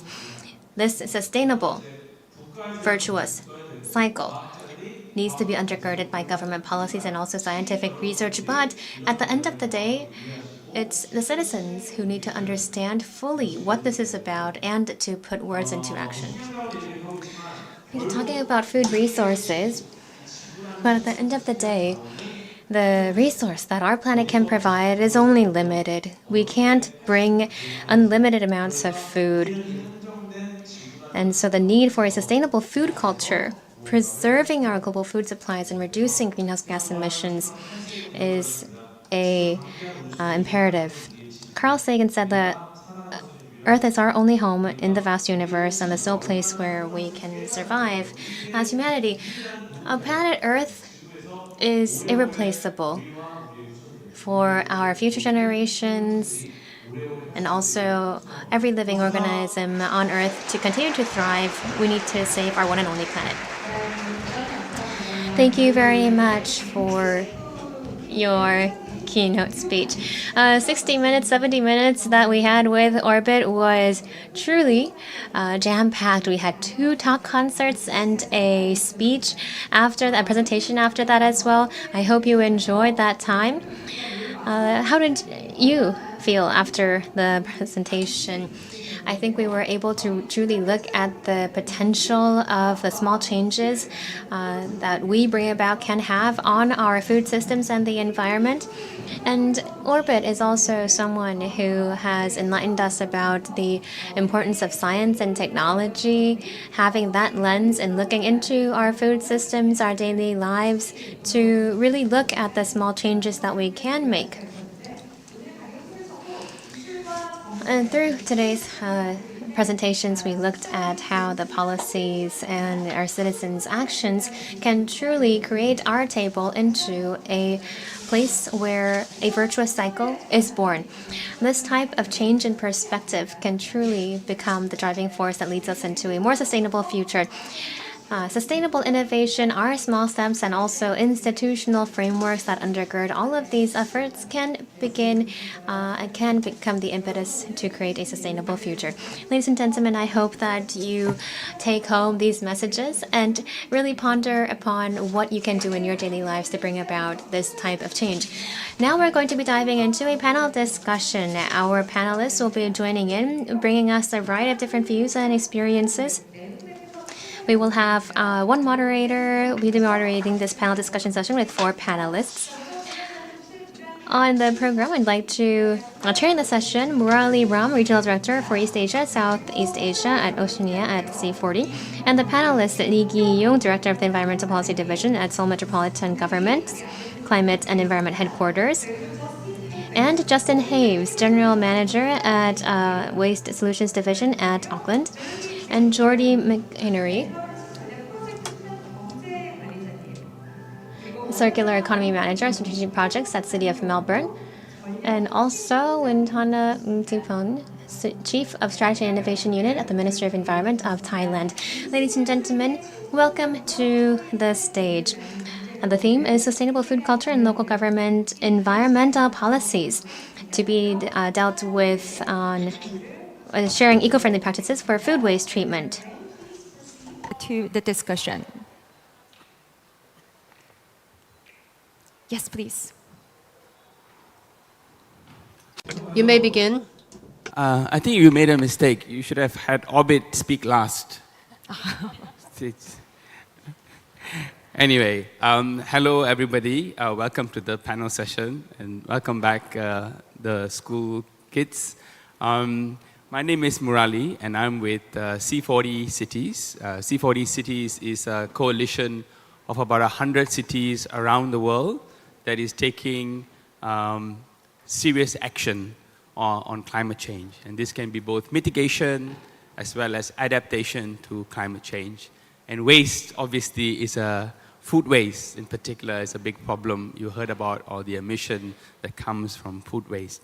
And with us today, we've got members of, proud members of our C40 network. We've got representative from the Seoul Metropolitan Government. We've got someone from Auckland, New Zealand. We've got someone from Melbourne, Australia, and someone from Bangkok in Thailand. So I will start by asking a question of a colleague from Seoul. It's a difficult position for you because Mayor O has already said everything and all the fantastic work that is being done here in Seoul. And Orbit also has said everything, and so yes, you're going to be in a tough spot. So tell us, what is the biggest challenge your city has faced or is facing in tackling food waste? Don't worry, Mayor O is not here.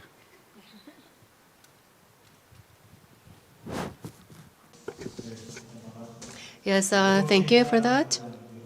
My name is Ki-young Lee from the Living Environment Division of Seoul City Government. So in today's forum, I'm honored to address the audience as part of this panel to talk about Seoul City's response, policy-wise, to the food waste issue. Now, Seoul City is a mega city with almost 10 million people. Since its population is dense, we generate a huge volume of food waste, which is a very serious challenge for the Seoul City government. Let me just give you a brief highlight as to how the city disposes of food waste. So you have the food waste coming from the households, restaurants or retailers. You have the pay-as-you-go plastic bags and the RFID systems that are utilized in the disposal process. And also in each of the municipalities, we have contractors that work with the disposal system that transports the food waste to the private waste disposal centers to be recycled 100% as feed or biogas and other resources. Another meaningful policy of the Seoul City government has to do with that separate disposal of food waste system adopted in 1998. We're the first in the world to do that. And also the pay-as-you-go garbage bags was adopted as part of that system. And more recently, the RFID-based system that's been rolled out nationwide, which has served as a big transition in making the disposal process more effective. So the government is implementing, through development, many different policies to effectively reduce the amount of food waste from the very beginning. Now, Orbit has mentioned this, but I think one of the remarkable results that we delivered recently is the RFID system. Now, the RFID pay-as-you-go system, well, for this, when the residents throw out their food trash, they're able to check with their very eyes the amount of food waste that they are throwing away. So that produced an effective reduction. And according to our surveys, it was about 50%. So in 25 district wards in the city of Seoul, about 260 or 26,000 RFID devices that have been distributed in these neighborhoods, mostly installed and adopted by about 78% of the city's apartment complexes. Now, in order to reduce the amount of food waste from its very source, we are subsidizing the availability of small-sized disposers of food waste. Now, these machines can help reduce food waste by about 70%, and also byproducts. They're being used as manure. And this machine itself is eco-friendly machine, so it's very warmly accepted by the Seoul residents. And the local governments have also warmed up to this idea, welcomed it, and employed these in their neighborhoods. And about 10,000 districts are taking part. And I believe that the families in each of these households and departments play a big role, so their contribution is important. So building the public infrastructure for the food waste disposal system is, of course, integral. And there's also new laws being implemented on new applications and usage of biogas. So our Seoul City government is focusing great attention and effort on making these biogas applications more systematic. So the food waste in recent years have shrunk by about 25%, about 2,400 tons today. And for recycling of resources and the reduction of greenhouse gases in this context, I believe that our efforts produced meaningful results. So for the cause of global crisis response, I believe that managing food waste and making that into effective resources, we work together with the citizens to deliver for results. Thank you. Thank you very much, Mr. Gui. I'll go next to Justine. Same question, but perhaps I'll let you introduce yourself in how's it going at Auckland. So just to repeat the question, what is the biggest challenge your city, Auckland, is facing, and what kind of strategies that you've employed to overcome it? Thank you for the question and for the opportunity to be here with you this afternoon. It's a real pleasure and privilege. It's particularly a privilege, I think, for me coming from New Zealand because we've certainly got a way to go in this area and a lot to learn from many of you here. I'm representing Auckland Council. Auckland is, of course, the biggest city in New Zealand, and we introduced our food scrap service as a local authority just 2 years ago. So this is a really new service for us, and so I think the biggest challenge that we face is actually supporting increasing participation in the service. So the case was made with an estimation of 100,000 tonnes of food waste that we could redirect and become a resource. And after 2 years, we're really, really thrilled to have diverted 40,000 tonnes of food waste, which is processed through anaerobic digestion into heat and fertiliser. So amazing milestone in terms of our service. But like many of you have probably seen too, we're following international trends, which means that participation kind of climbed relatively quickly when we introduced the service, and our challenge is now sustaining that increase in participation. So because we're really, really early in the service and because we have a very, very diverse city, I guess one of the things we're learning is how important it is to really try and incentivise people to participate and to meet them where they're at.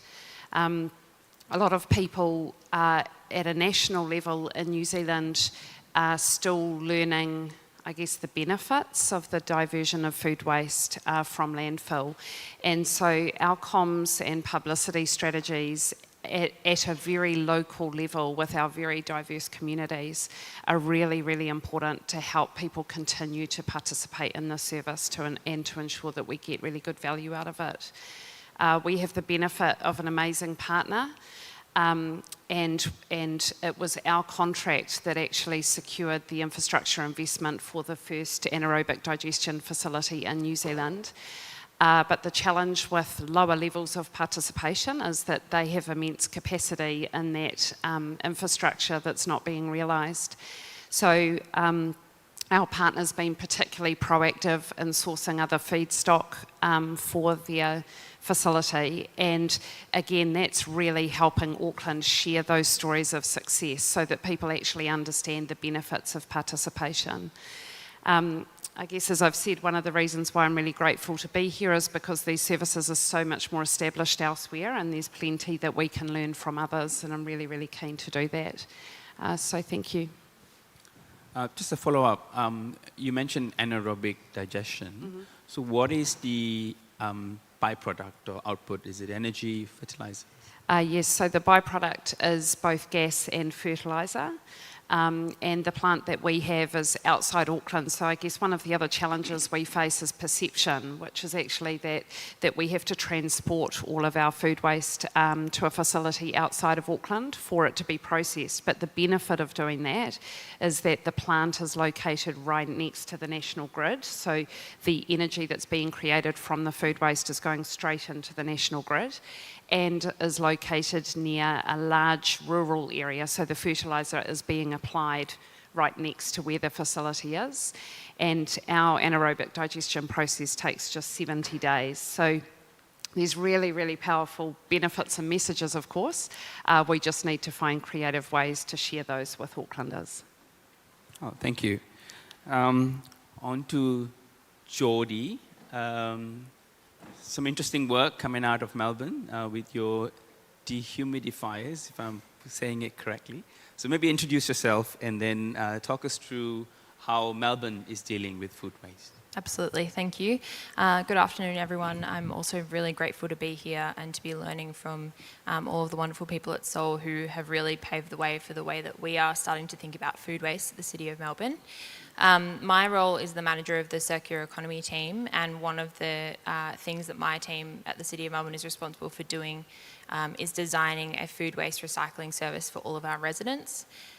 There is a state government policy that says that we need to introduce a food waste recycling service for all of our residents by the 1st of July 2027. And at the moment, only about 20% of our households have access to a food waste recycling service. The reason for that is that the other 80% live in high-rise apartment buildings. So we have about 80,000 households spread out across about 350 high-rise buildings. And these buildings were all are very diverse in terms of their size. So they range from 20 apartments to 2,000 apartments. They're also very diverse in terms of their age. So some of them were designed to have only 2 waste streams. Some of them were designed to have no waste streams at all. Finding space to introduce these new services is really challenging. The other kind of factor for us is how do we introduce a food waste recycling service that can manage the volume of waste that we think that some of these buildings are going to produce without increasing the number of truck movements around our city and also the associated emissions. So what City of Melbourne has been looking at is we have piloted the use of food organics dehydrators in some of our high-rise apartment buildings, which is a technology that comes from South Korea here. And that's in Australia first. It's kind of a huge innovation in terms of food waste recycling in Australia. And it's been relatively successful for us in Melbourne in looking at a food waste recycling system that can handle a huge amount of food waste without taking up an enormous amount of space and doesn't require an enormous amount of collections. The additional challenge, I guess, in addressing the question, apart from designing a service that actually works for our residents, is how do we get people to actually participate?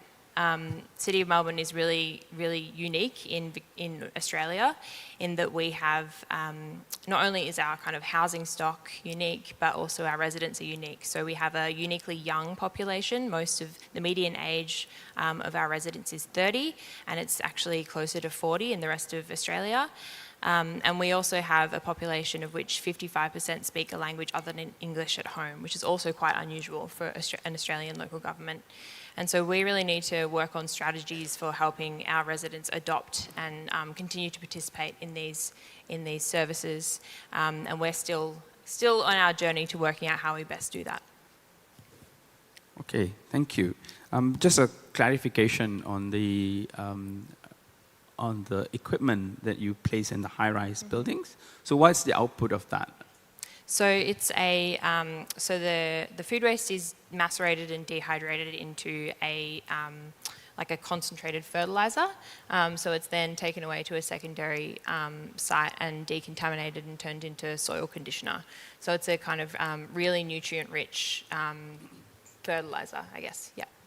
Okay, so in your city, it's not so much extraction of energy, but rather production of nutrients that goes back into the soil.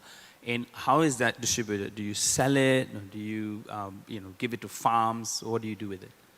So it's a combination of things. Part of the output is given back to the communities that are producing it, so they can use it on their gardens and pot plants. But because it is kind of a very strong, high potency material, that they don't need. If you're living in an apartment and you have only a few pot plants on your balcony, you only need about a teaspoon. And so the rest of it has a variety of applications. Some of it we're testing on our parks and gardens in the city for use there. Some of it also goes and is turned into pet food, and some of it is kind of processed again and mixed with soil and turned into compost, and then that's sold by our partner. Okay, thank you. We move now to Ms. Montana from Bangkok. You have a presentation, I believe. If we can play the presentation, please.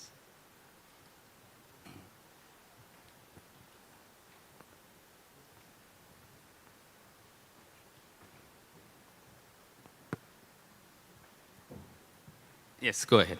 Oh, okay. Hi. Good afternoon, everyone. The biggest challenge of BMA, I think, is among of waste generation is keep increasing along with the number of population and change the economic activity. Currently, Bangkok produce the solid waste approximately 9,000 tons per day. About 50% is food waste. BMA has continuously promoted and campaigned for waste reduction and separation, along with using voluntary measures does not lead to behavior change. However, so BMA is using economic and legal measures to encourage waste reduction and sorting.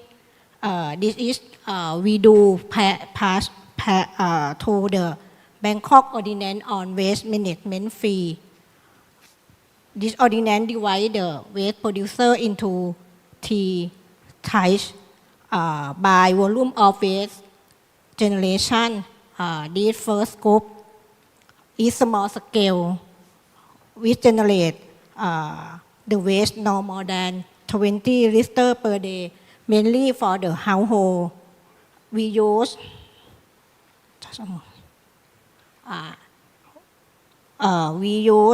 no mixed waste program with concept to reduce and sort waste into 4 types. We focus on the food waste that collect difficult than other waste. The household who sort their waste, they will pay lower than those who don't sort.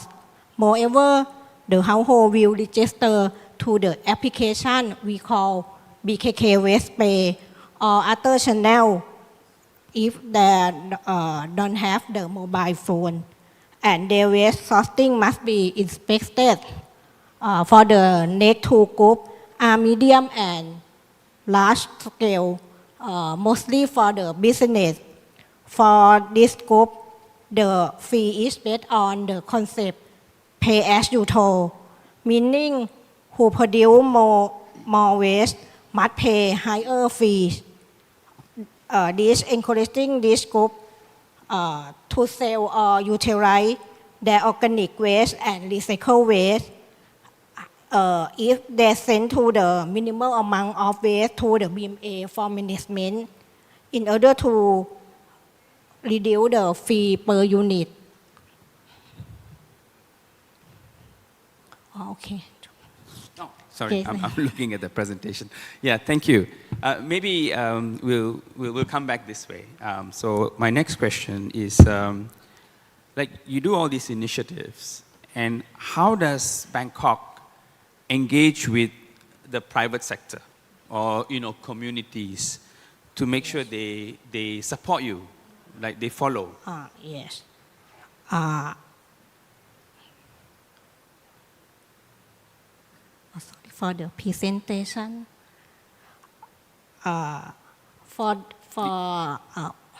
You have more slides? Yes, more. Yeah, okay.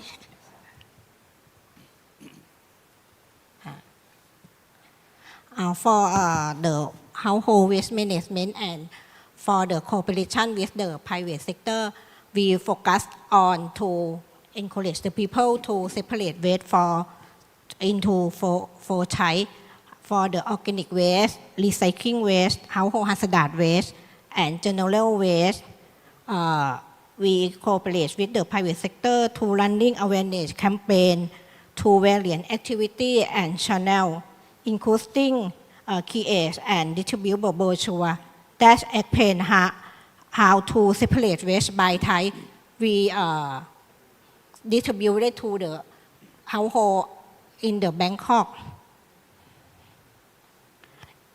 In case of food waste, BMA has promoted food waste utilization in the household level by using DIY home composting bin that are easy for everyone to make and can use for home with limited area, or make fermented water as to the picture of the presentation.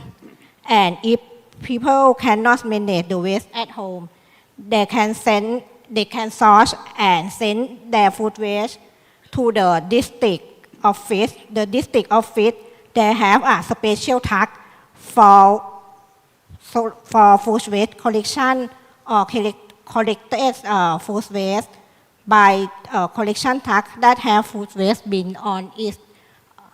Then they collect and transport the food waste. Then they manage in the district level by use the fertilizer, bio-fermented water, or catering is to give the farmer for animal feed, or composting by use the back soil fire. The remaining food waste, the district office will send to the BMA Waste Disposal Center for composting. At the disposal center, we have a big composting pan, about 1,001 pan and 600 one pan. In addition, BMA encourage a culture of waste management at school. The goal is to get students to finish their food for reducing food waste. They also utilize food waste at school and sharing waste reduction and separation to the parents and community. Okay. Thank you, Ms. Wantana. It's really fascinating to see the kind of action that's being taking place in all the cities.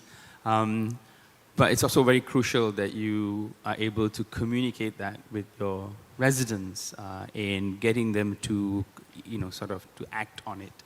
And messaging, I suppose, is really important. I was really excited to hear Mayor O talk about how rice shouldn't be like your main thing and, for health reasons, and you should cut down. I've tried saying this as well, but they've stopped calling me to conferences already after I said that. It's an Asian thing. We love our rice. And also the other thing, just as an aside, I've been telling young people, why are you taking photo of the food you're eating? It's all this digital footprint. But now, after listening to Orbit, I've got to tell them, don't take one photo, take 2 photos, provided you use AI. Okay, that was comic relief. Now to Jody. Tell us, how does your city engage with the private sector and the sort of the communities that you deal with to help you with the reduction goals? Great question. We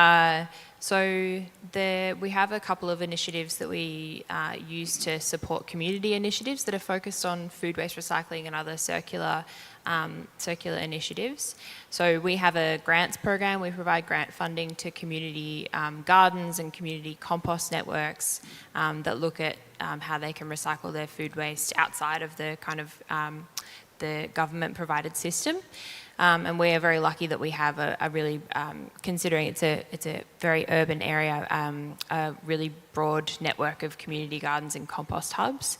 The other way is we partner with groups who are better at doing this than we are. So, for example, we have a partnership with a social enterprise at the Queen Victoria Market, which is actually the largest open air market in the Southern Hemisphere, I learned the other day.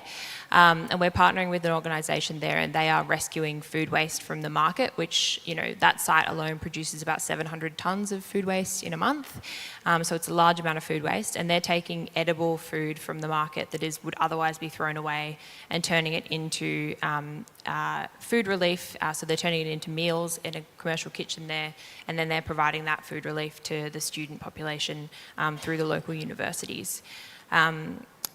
The other ways that we kind of engage with the private sector is that we often partner with other councils to do collaborative procurement. So we use our collective buying power to engage with the market to say we would need a solution, for example, food waste recycling, and we are going to use our kind of a collective influence to be able to get the market to provide a solution that works for us. So we've done that with our food waste recycling processing contract. Fantastic. Over to you, Justine. What do you do in Auckland to get people on board? Yeah, so a range of things. We have partnerships with the private sector, which are really important to us. I guess they are also contractual relationships, but we very much consider them partnerships because in Auckland, our contract partners deliver our services on our behalf.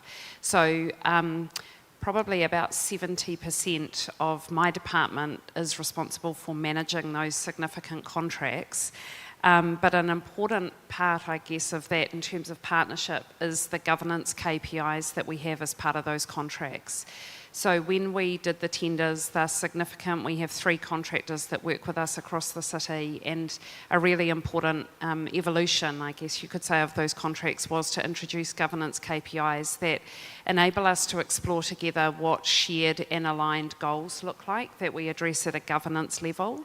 And they help us and recognise things like innovation that our contractors bring to our partnerships. Also a real focus on growth, development and wellbeing of their staff, because health and safety is a really key consideration for us. So those governance KPIs really change the nature of our governance conversations that we have on a really regular basis, and we're quite disciplined around making sure we prioritise those as partners and come to those conversations regularly. As I mentioned, and as Geordie has too, Auckland is a highly diverse region. We have many different cultures, languages, and different lifestyle and living arrangements across our city, and that makes communication a challenge. So our community partners are really important to us in terms of helping us to work locally to deliver education and behaviour change programs for food scraps and for our other services. We have introduced an ethnic communities framework which enables us to identify community partners that are able to support us with our diverse communities. And we recently completed a community partner procurement which changed our approach to partnering. And that was based on feedback from our community partners. So we extended the contract term for our partners from 1 year to 3 years. And the important part of that is that these very small and developing organisations have far more security of tenure of our contracts, which enables them to really invest in capability and capacity building. So it's kind of a win-win. We get the benefit of a longer term partnership. They get the benefit of greater investment to actually develop themselves to deliver well within the communities. We also have a Waste Minimisation and Innovation Fund, and that's an annual fund that's open to all commercial and community organisations, and that's specifically focused on innovation so that we can seed fund the ideas of others and try and turn them into reality. So yes, our community partners are super important to us. As Geordie said, many of them know better how to tackle these things than we do. We're really mindful that we're a large organisation trying to operate across a region, and the local approach for us is really important. Oh, thanks, Justine. We'll turn to Mr. Guiyong Lee again. So just, what is it that, you've fantastic results that Seoul has achieved. So how do you do it, in convincing your residents? Just being here today, I can see 4 things. You involve the young people, the schooling community. You get the likes of Orbit. First time I'm coming across a climate communicator. I've never heard of it. It's fantastic. And, so YouTube influencers. You've got actors also coming to talk about these things, which is also kind of, how do you get the time of the actor to come and do these things? And of course, the most important, maybe you get a very good-looking mayor to say these things. So what else are you doing?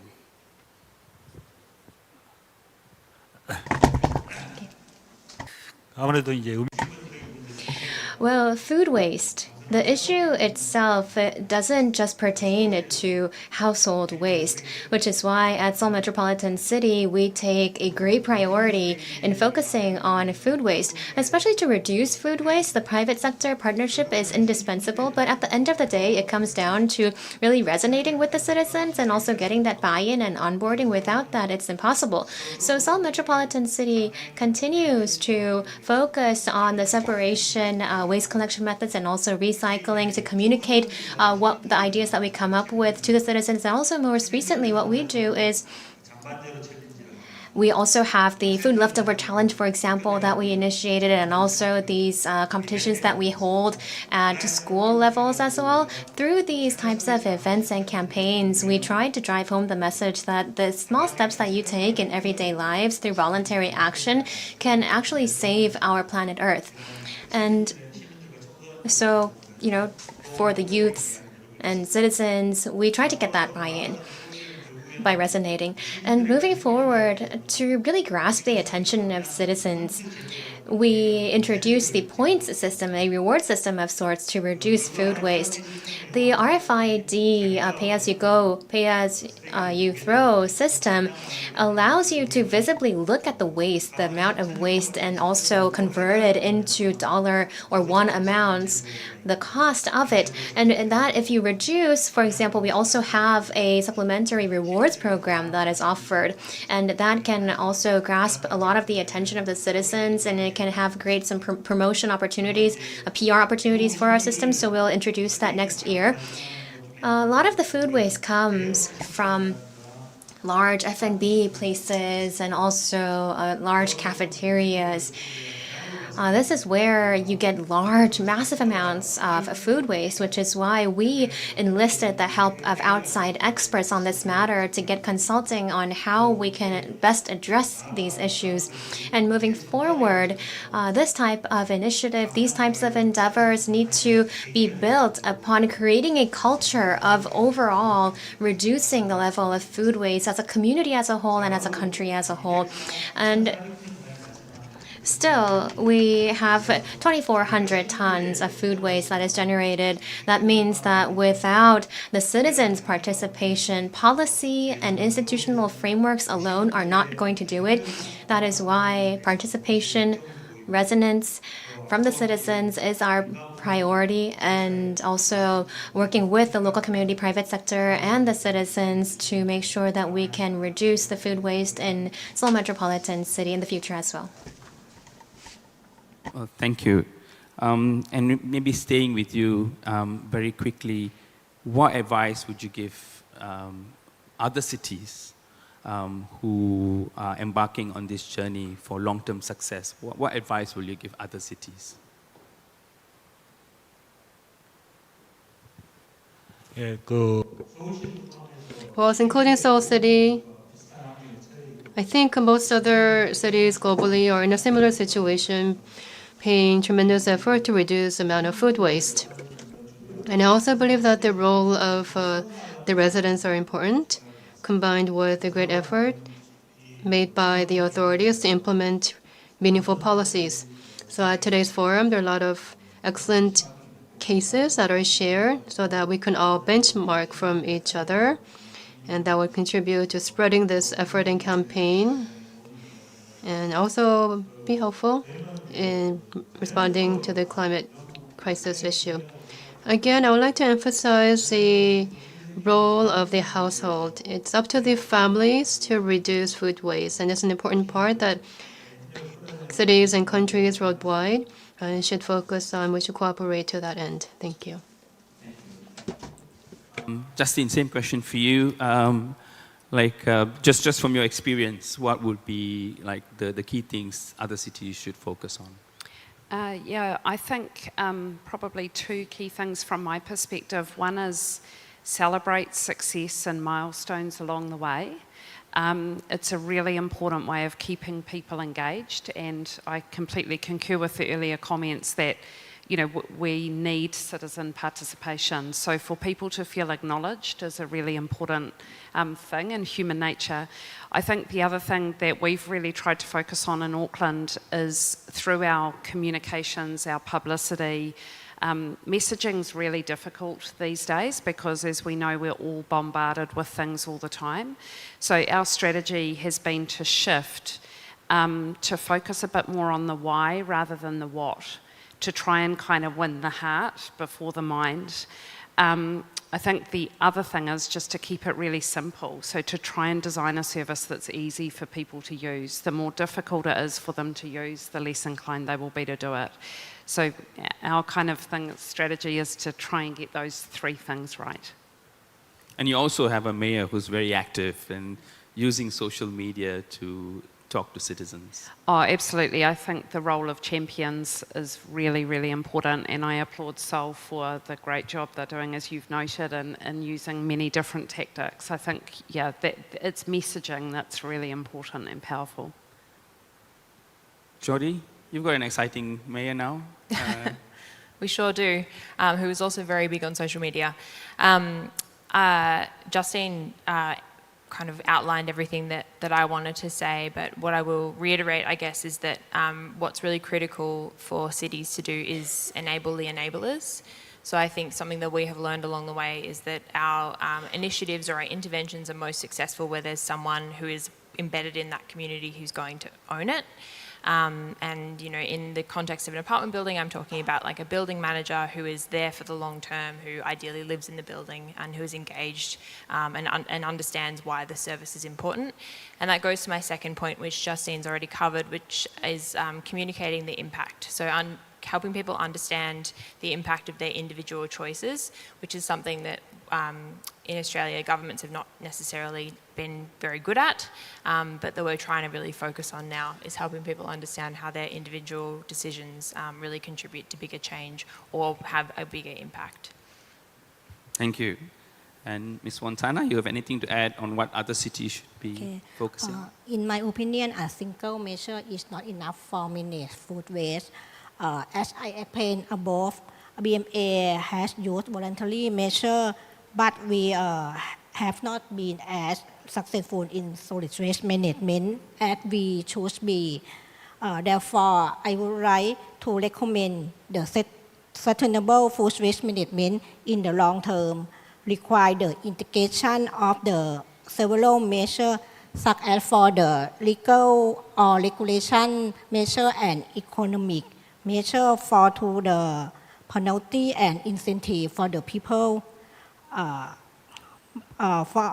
Moreover, at the same time, we must strengthen mechanism for public participation by supporting the separation and utilization food waste as source.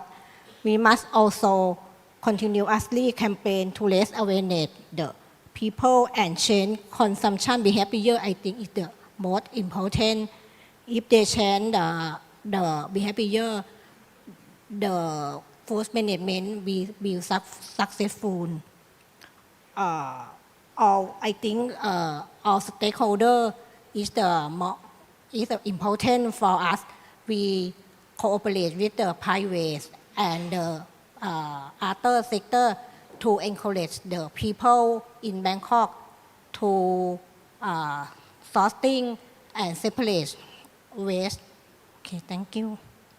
Thank you. It's tough because Bangkok is almost like the food capital of Asia. I mean, other cities will get upset, of course, but I'm just saying, you know. So Bangkok is like a food capital, and yet, you know, you're managing to work with the food vendors, the small food vendors, and all of that. It's fantastic, the work you're doing. Yes.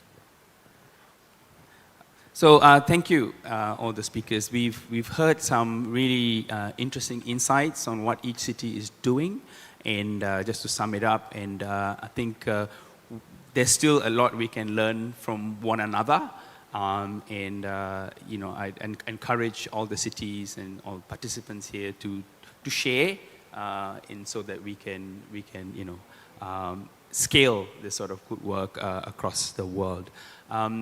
But I just want to leave with one inspiring learning that I had from the session today. We came to talk about food waste, but I see Seoul is also talking about consumption. And I think that's a really, you know, proactive, much needed step forward.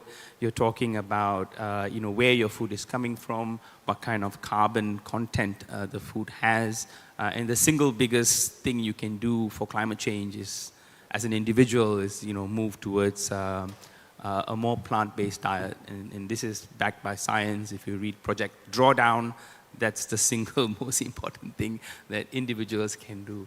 And you're already kind of talking about it, it's really inspiring to see the city taking these steps.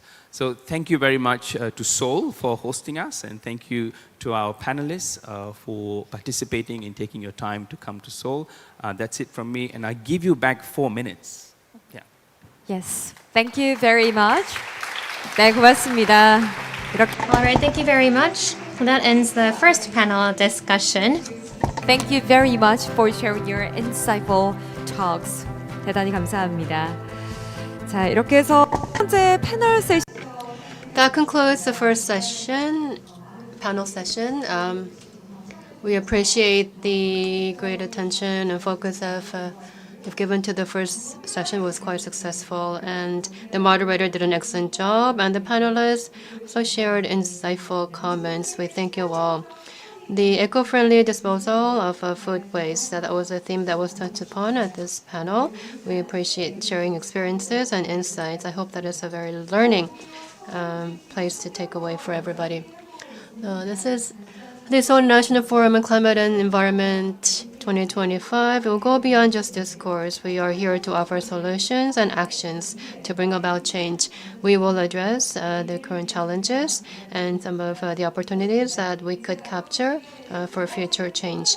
So with that, I'd like to move on to the second panel session. We would like to expand upon the current theme to discuss sustainable food culture and local government environmental policies. I think the stage is set for the next panel, so I'd like to invite the facilitator as well as the panel members to come forward on stage. Now the moderator is Regional Director Ju Shu, ICLEI East Asia Secretariat, and I'd like to invite the panelists to come up on stage. Melissa Diaz Acuna, Coordination Sustainable Development Director of Argentina. Monica Rowe London from the School and Leisure Administration at Gothenburg, Sweden. And Ling Xiao, Deputy Director of Solid Waste and Chemicals Management Division from Beijing. And Francis Ian Agatep, and Climate Change Environment Sustainable Department at Quezon City, Philippines. Let's give all of our members a big round of applause. My name is Zhu Shu. I'm the Regional Director of ICLEI East Asia Secretariat. Similarly, as C40, ICLEI is a global network of cities and regions that are committed to sustainable urban development. And it's my great pleasure and privilege to be here with you. Thanks for Seoul City, our host's invitation. I'm very pleased to have 4 panelists joining me at this session. At the previous session, we have heard the stories and the practices of the city representatives and also various perspectives on reducing food waste and also a general perspective on promoting circular economy. So as we all know and heard from these previous presentations and talks, how important to take urgent actions to reduce the waste and also taking a holistic systematic approach and views to address this challenge in connection with our biodiversity loss and also climate change impact. So now let's move on to 4 additional regions with the representative of 4 city officials and experts to share their stories. So let me first ask our colleague Melissa Elizabeth Diaz Acuna, Director, Secretariat of Environment and Circular Economy from the municipality of Cordoba, to share your perspective. Okay, thank you, Shu, and thank you to the Metropolitan Seoul government to invite us. We are very honored of being here representing our city, Cordoba, in Argentina, and also Latin America. for us, working on circular economy has become not only a concept, but a public policy. Let me first contextualize a little bit about our city. Probably, I don't know if many of you know where Córdoba is. We are, when you're thinking in South America, we are in the south of the south. So our city is the second largest city in Argentina. We have 1.5 million people living there. Another thing that is very important to remark is that our national government is against climate change. So all the efforts that we are doing are for local governments and also private initiatives. So Córdoba is well recognized for the circular economy that we have. We have been working for the last 6 years, mostly with all manufactured materials. So we have green centers, we have industrial circular parks, we have a school in circular economy that is from the city hall. And also we have been working in orchards, we have been working how we can manage all the food waste. We are in initial stages. Probably we recognize a little bit for the cities as Auckland and Melbourne they were talking. So we are starting with all these topics, and we have organizing our internal laws. We are organizing with who we are going to work, and also analyzing what kind of materials do we have. So to make experiments and pilots to recover all this food waste. It's never been too late to take actions to tackle all the challenges, regardless the development stage of our cities and nations. As also previously discussed, it's very important to build partnerships. I know that last year, your city hosted World Circular Economy Forum. So how do you think about this impact and contribution of such partnership to your food policies and actions? Well, obviously it's very important. As you say, we have, this year we have the 5th Circular Economy World Summit. We received more than 6,000 people in our city talking about circular economy and all these policies. And also, as a subnational government, we are working with several other cities, like for example, in our province, we have the Metropolitan hub. So it's very important to work with others just to align the main topics that we are having. Obviously, climate change is not something that is just for a jurisdiction. It is always affecting all of us. So we need to work from our territories, but be with others working together. Thank you. Now let's move on to Helsingborg of Sweden. Now I'm pleased to invite Monica Ludding, the Environmental Coordinator for School and Leisure Administration, to share your story. Particularly, I'm interested to learn how you translate and implement the Swedish National Eco-Smart Meal guidelines into your local actions. I know that you have already implemented this so-called climate smart menus. So could you please share with us what's on the menu? Yes, of course. We created a meal policy in Helsingborg to ensure that all our chefs and the kitchen staff have clear guidelines to work with. We also have a climate and energy plan in the city that also includes targets for public procurement, where food is specifically highlighted. And the goal is to reach a maximum of 1.25 carbon dioxide equivalents per kilo purchased food. And also we have produced a booklet called Food Talk to inform parents about what they can expect from school meals. We want to inspire parents to also cook more sustainable food at home. So we also have recipes in this booklet with more sustainable food to inspire parents. And it's mainly about three things. First, we increase the share of plant-based protein. We've been talking a lot about food waste, but mostly the most important thing you can do is actually what you put on your plate. So we want to increase the share of vegetables, legumes, and root vegetables. And this reduces our climate impact and makes meals more sustainable, but actually also healthier. So this is kind of a good thing, that something that is good for the climate is also good for us. And the second thing we do, we plan the meals in the schools according to seasons and choose organic whenever it's possible. We have a goal in the city that we have to reach 46% of organic food in the school food that we serve. And that way the ingredients taste better, the transport is reduced, and we also support biodiversity. And the third thing we do is actually also to work with the food waste. We have come far away by reducing the kitchen staff's food waste that's made in the serving line or in the kitchen. So there we are doing really, really good. But the largest amount of food waste is coming from the students' plate waste, of course.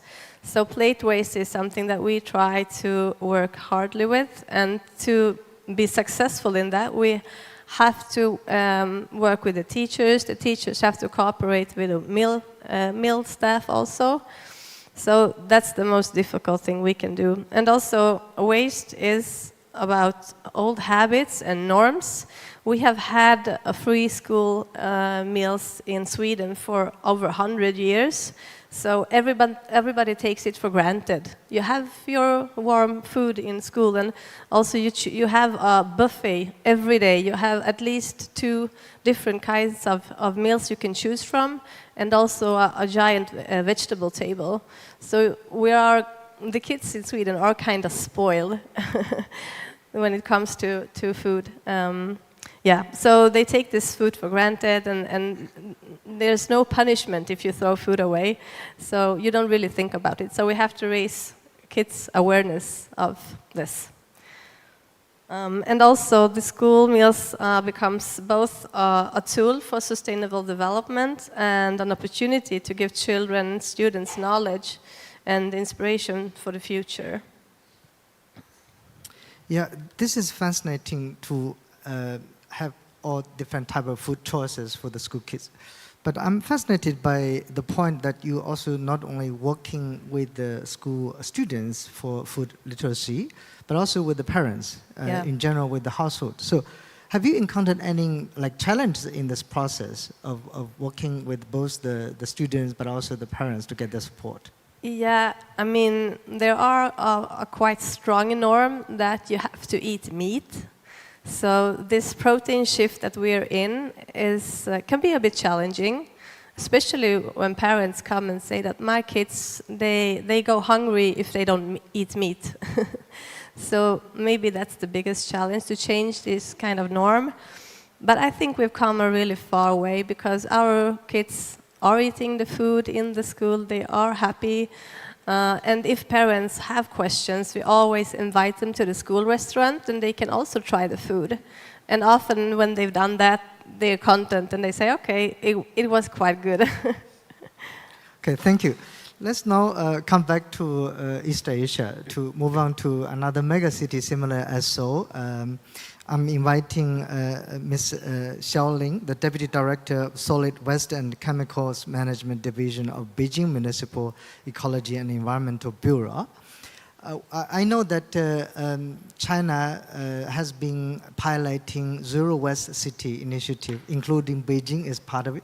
This nameplate keeps reminding me of the time. I have to finish it by time. So how is Beijing's actions to implement this zero waste policies and initiative in your city? Okay, thank you for your question. It's my honor to come here. Beijing's Zero Waste City initiative tackles food waste in a systematic and multi-phased way. It's a key part of overall waste management strategy. First, we are making a citywide comprehensive work plan for zero waste city development. This plan puts food waste management as a key task. With clear goals, timelines, and responsible parties to make sure it works well in all districts. Second, to stop waste at the source, we are encouraging the public to live greener lives. A big move here is the Clear Your Plate campaign. We promote it in restaurants, canteens, and homes through media, on-site posters, and staff guidance. Also, we are boosting our ability to turn food waste into resources. There are two main steps: investing in and upgrading special food waste treatment facilities to make them work better and produce higher quality recycled products. At the same time, we are building a more efficient system to collect unsold but safe food. Instead of sending it to landfills, we donate it to charities or use it as animal food. In short, we solve food waste by cutting it at the source, making the most of resource reuse, and ensuring harmless disposal. Thank you. Thanks. In the process, I'm particularly interested how the public institutions and schools, there are many also public schools, could contribute to the target the city has set. Beijing has achieved notable progress in cutting food waste at both household and institutions, mainly through three key efforts. First, we used policies to push better management for institutions. Back in September 2021, Beijing was the first city in China to charge non-residential places for food waste by weight. This makes public institutions care more about cutting food waste because more waste means higher cost. Second, we got the whole society involved. Over 102,000 catering establishments now have Clear Plate campaign promoters who remind customers to order just enough and take leftovers home. We also promoted pre-cleaned vegetables in markets and food businesses. This alone cuts daily waste by about 620 tons, making the supply chain more efficient. Third, we have raised public awareness to change household habits. A 2025 survey shows 98% of residents now sort waste, and 94% are satisfied with it.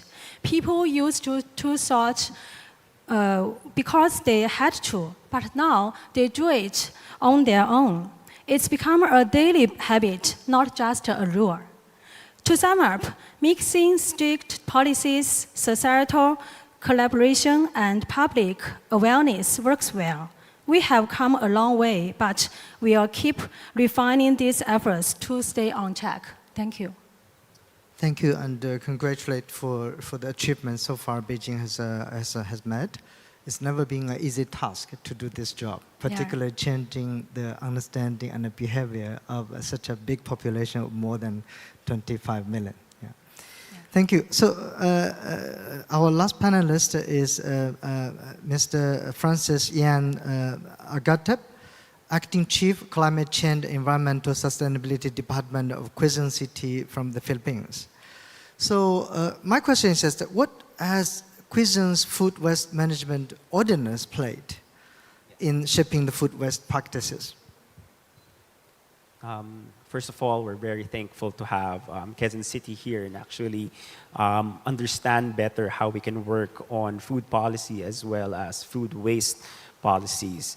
One thing that the city is pushing for and has constantly worked on is how can we get communities sectors and the city government to work together with regards to sustainable food systems. That's why we actually have what we call a Quezon City Food Security Task Force, which allows us to move all these components of food systems, including managing food waste, to better our work here in the city. One thing that we also realize that we have to bring community-based waste management up further, because there is an understanding that food waste still comes greatly not just in establishments, but also from houses, our homes, and our residences. That's why our work on food waste management has 3 engagements. First is biogas digesters in the community level in our barangays or our small counties, which allows the processing of food waste in these areas. Second is our rapid composters that are found in our public markets. So this allows to engage our communities in the markets as well as those who buy in the markets to actually have fruit, vegetable peelings converted into soil conditioners and digestates, which can be used therefore in the city's urban farms. And then lastly, we have bokashi composting, which can also be used as fertilizer as well as soil conditioners in our urban farms. Because the city's program on urban agriculture has been there since 2010. And it's a really big program that the mayor has pushed when she was still vice mayor. There's 1,439 urban gardens and farms in the cities. And our goal is to actually have local food production also contribute to food security. So overall, these policies help us in pushing for better management also of food waste, because we have an understanding that we can do it on a level in the communities. Thanks for sharing a Quezon's story in mobilizing such a big number of communities and stakeholders' engagement and support. But in the process, have you also encountered any difficulty or like a particular challenge? Yeah. One challenge that we've always looked at is the size of the city. We are 3.1 million people strong in the entirety of Quezon City. And at the same time, we have 142 counties that the mayor actively engages. And each one of those barangays or counties and each level of city government has to work hand in hand with different sectors to manage this kind of work. And when we produce more than 50% of our waste that is organic or that is food waste or household food waste, we have to realize that we need to engage it from a community level. And that's why in our climate change environmental sustainability department, we have what we call an education division, wherein we are able to look into programs that engages these communities in what we call green practices orientations, so that they are able to realize that we have to engage different areas in educating them also on how these communities can, for example, convert their food waste into possible fertilizer or to possible soil conditioners with the programs that I mentioned earlier. And that engagement allows us to address the big challenge of food waste as well. We're looking forward to the future in also having better technologies such as food waste converters. This is something that we are exploring because we realize that on a city level, we also have to act. Thank you. While addressing and sharing your stories about the challenge and actions, efforts of addressing food waste, we should not also think about the connected impacts on our climate, but also taking the perspective from the social and the economic dimensions.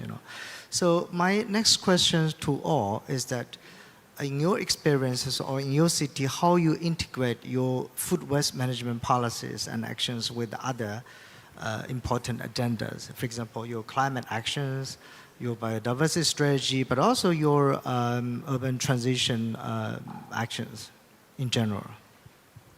Maybe starting from you first, Cordova. Okay, thank you. Well, for us, circular economy and food sovereignty are very important and is part of our climate action plan. These are part of the mitigation and the adaptation strategies. So it's very, like now we are working and raising the awareness of these topics, and it's important to have it in agenda because also it's a way to teach community and citizens what we are doing and why these topics need to be addressed and talked. So right now in our city hall, we are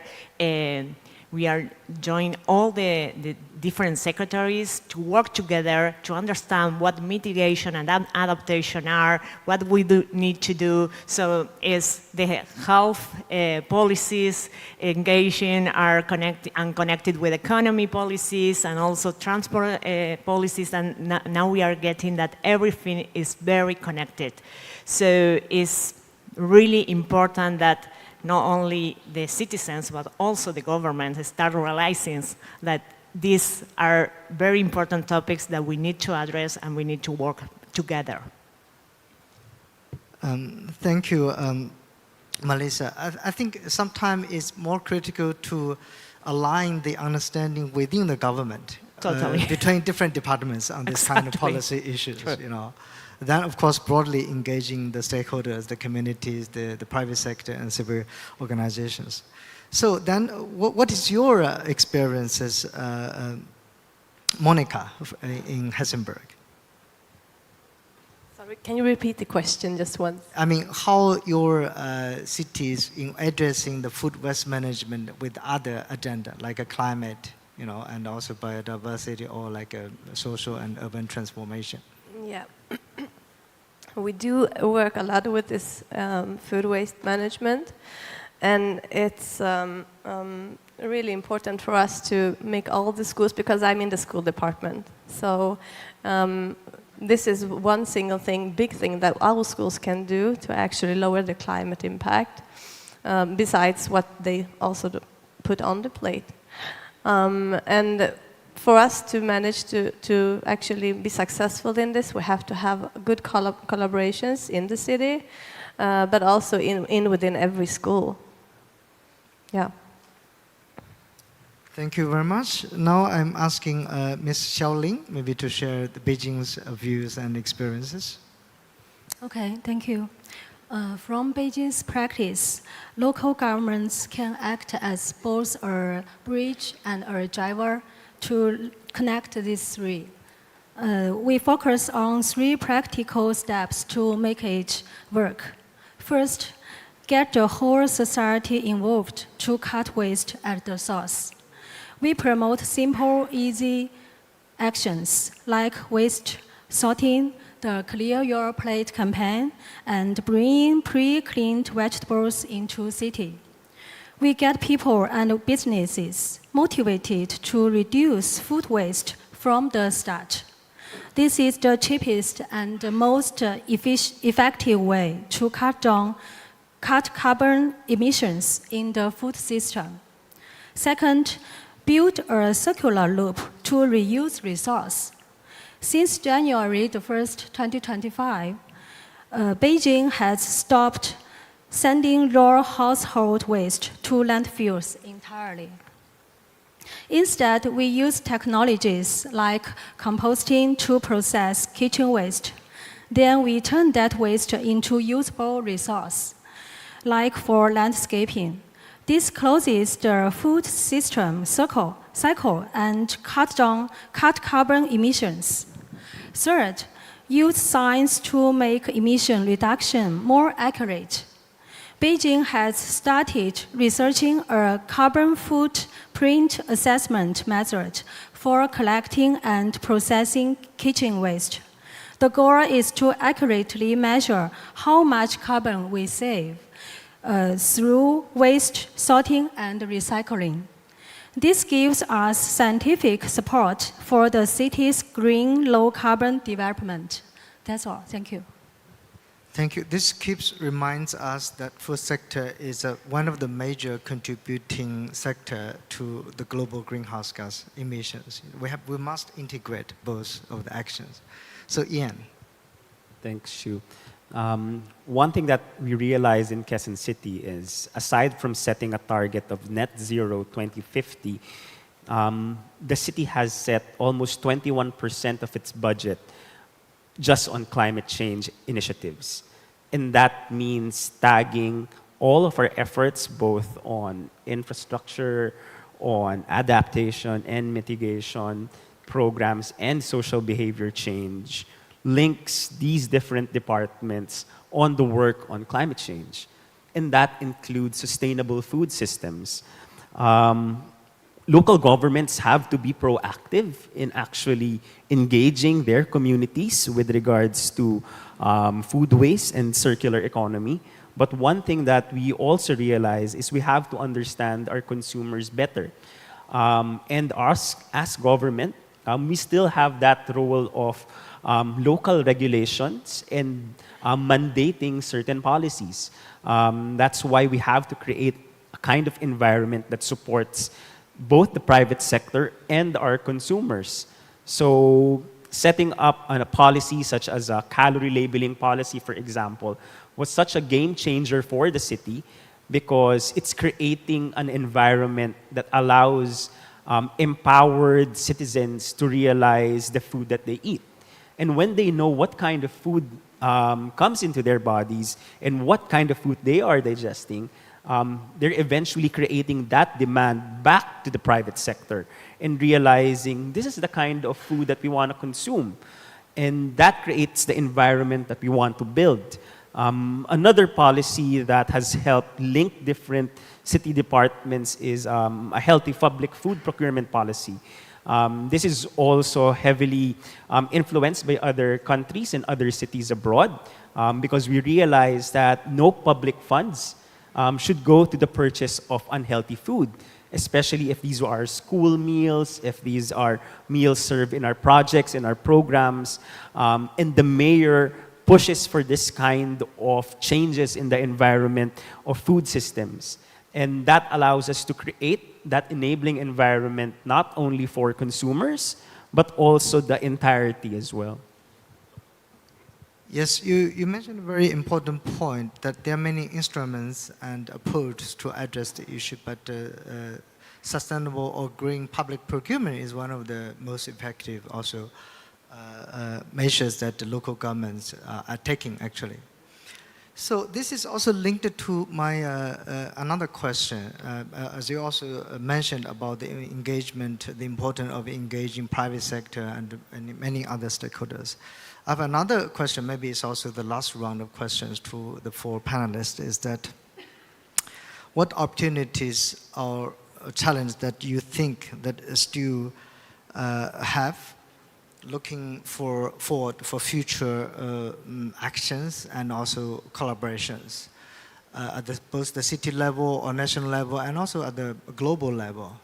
What do you look forward to the future collaboration in terms of addressing the food waste issue or in general circular economy and sustainable development?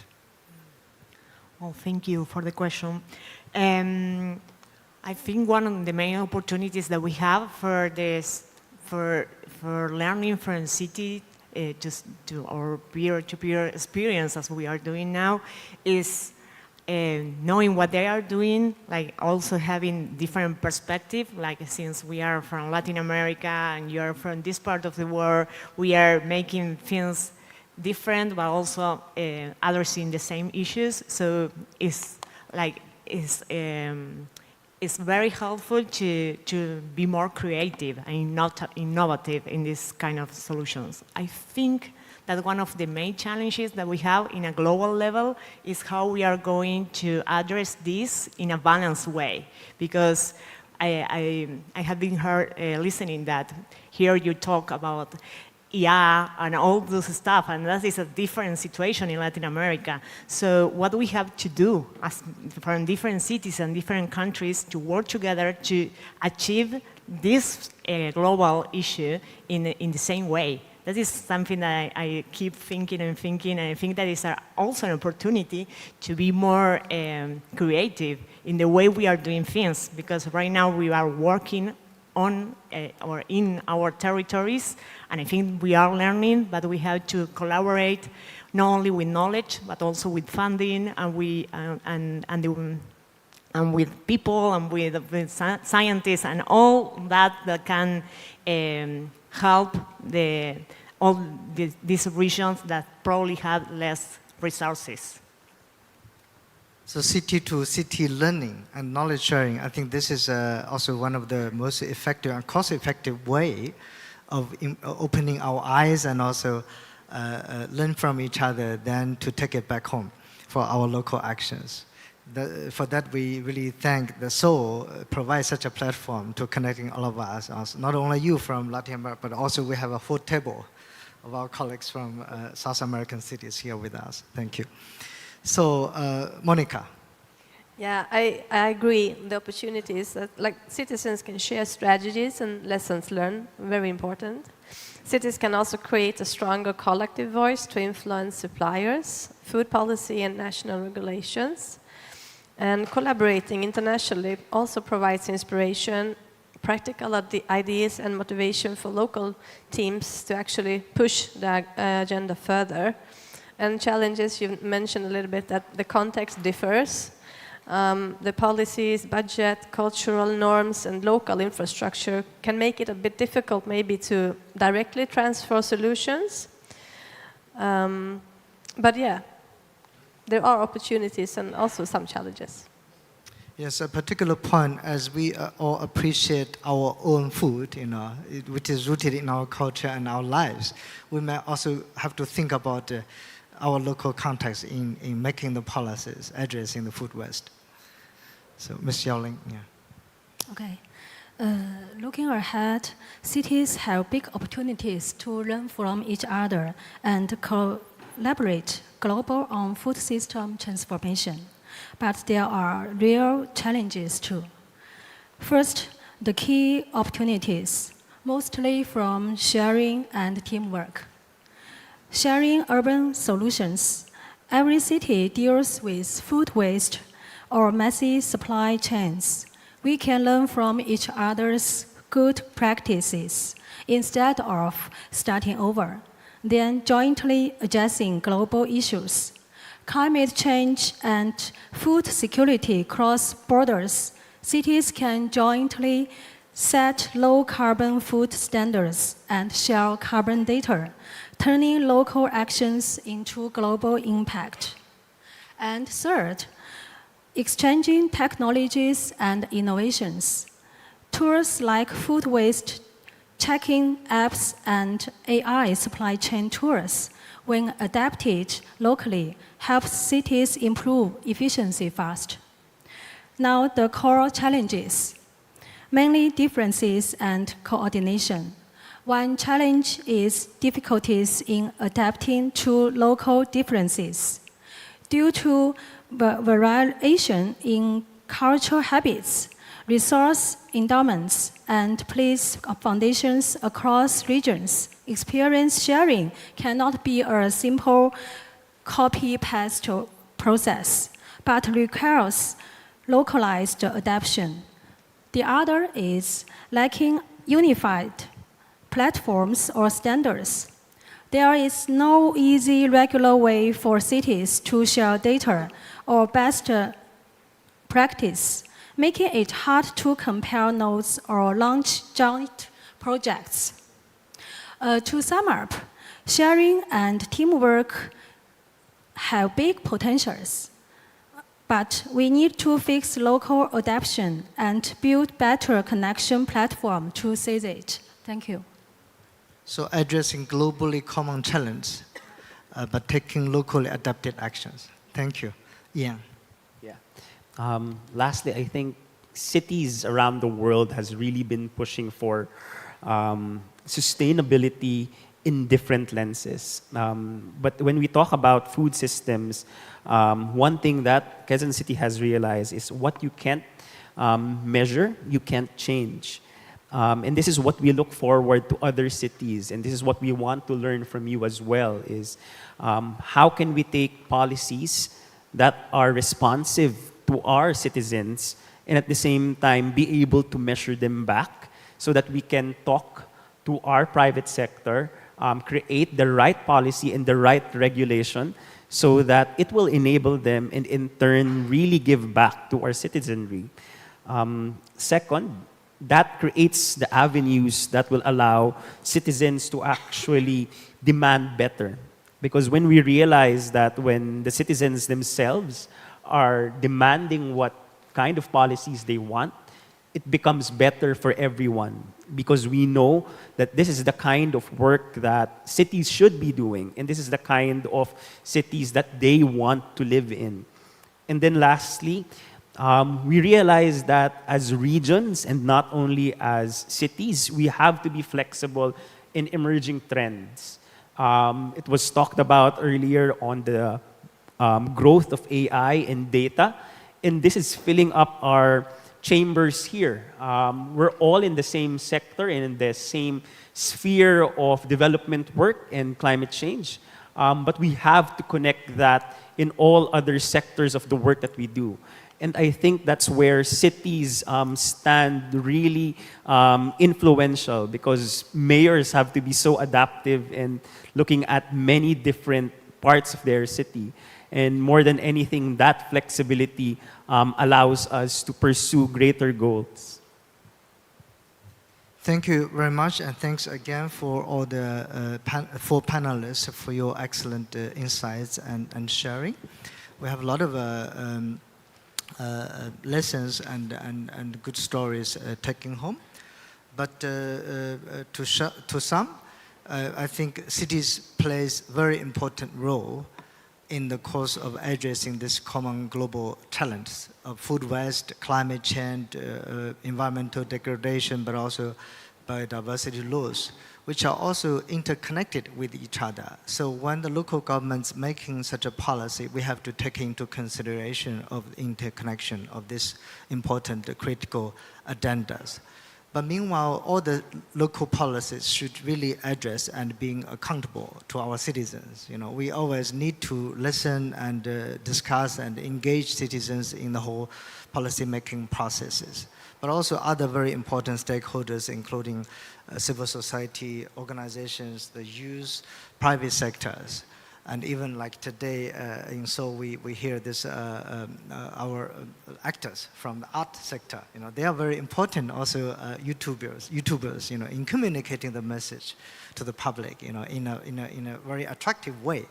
So these are all very important, but by the end, we need to go back and take our actions. So we hope that this kind of exchange and learning could be continued. Even we thank Seoul for providing this forum, but we have a lot of other occasions to work with each other, to share stories, to learn from each other, including also the upcoming Climate COP30 in Belém, in Amazonia, in Brazil. We probably, some of us will meet again. That is also one of the important agenda, is how we connect our climate actions with the nature protection, including also like the food waste, you know, as one of the critical challenges we are commonly facing. So with this, I want to conclude this panel, the last session. Thank you again, our four distinguished panelists, and thank you all for our host, Seoul, and also for all the audience. Thank you very much. Thank you very much. 네, 박수 부탁드리겠습니다. A round of applause, everyone. That was our second panel discussion. This session was once again full of insightful comments, and it was an invaluable time learning from different cities. Thank you to our panelists and moderator. And we looked at the sustainable food culture and local government environmental policies. Under this theme, we talked about quite a lot and really began to realize how deeply rooted and connected our daily lives are with these food systems and what types of transformations are needed at the local government level and also the city level, as well as the wider world as well. Now, we listened to stories from quite a few stories, and it seems that we have our different unique challenges, but we're all headed towards the same direction and with the same goal in mind. And sustainability really seems to be something that needs to be upheld and delivered upon with policies plus the culture of the citizens and also engagement of the local communities and also solidarity from all fronts and all major stakeholders. Thank you for joining us, and I hope that we all can go back home with a lot of food for thought and practical implementations. Next, we will hear congratulatory messages through a pre-recorded video message from Rinyai Takashi Wikamura, Assistant Executive Director of the UN World Food Program. Ladies and gentlemen, enjoy. Ladies and gentlemen, it's an honor to represent the United Nations World Food Program at this important gathering.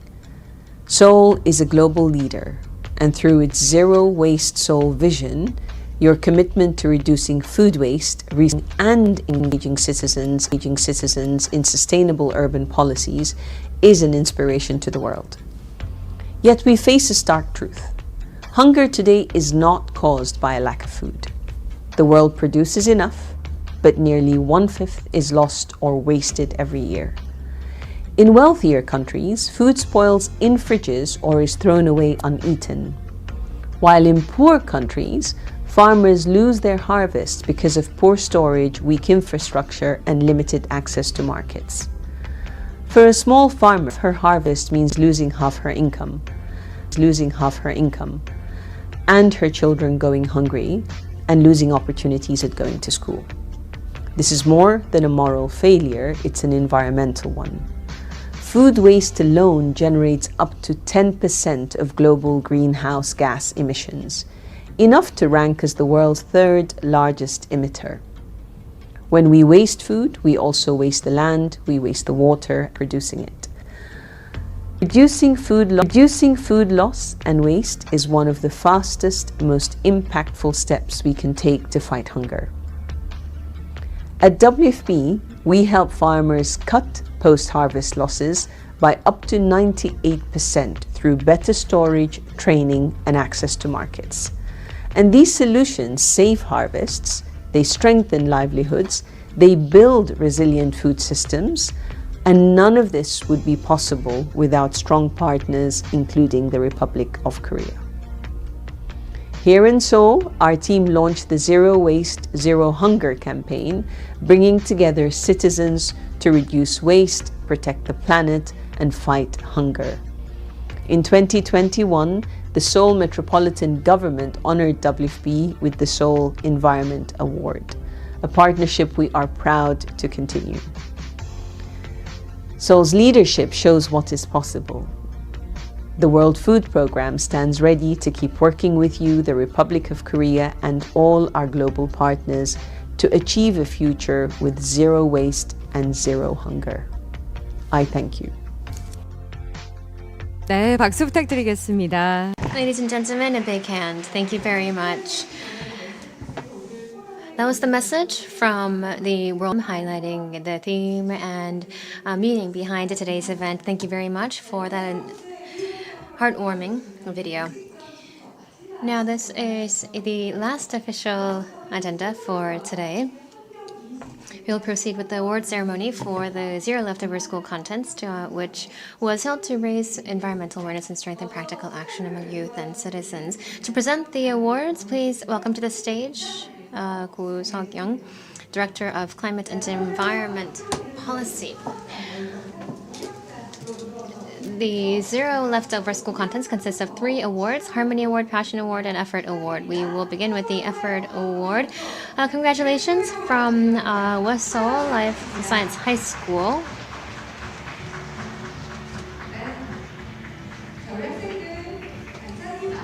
Congratulations to our students. Please take your places in front of our director, and we will first be presenting the plaque.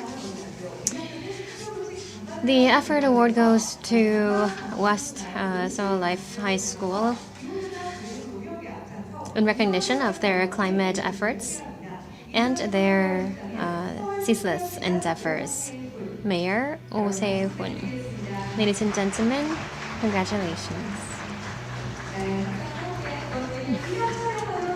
I will now be taking a photo with the director and the students from the high school. Let's hold up the plaque and the award card up high for the photo. Your efforts are going to contribute in immense ways to creating a better sustainable future. Please go back to your seats, and the Passion Award goes to Sandok High School, the 42nd Student Council. Congratulations. Please come up to the stage. The Passion Award.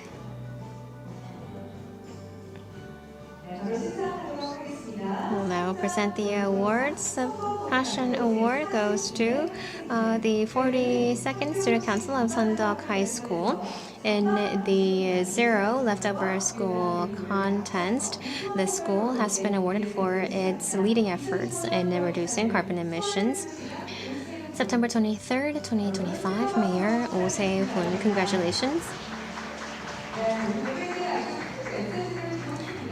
Thank you for that grand message that you're sending with your efforts.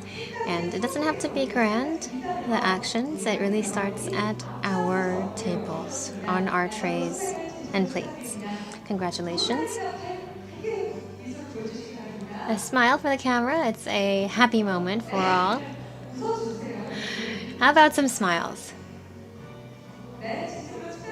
Congratulations. Please go back to your seats. And next, the Harmony Award. The Harmony Award of the Zero Leftover School contest goes to, congratulations, Seoul Baekhyung High School. Please come to the stage.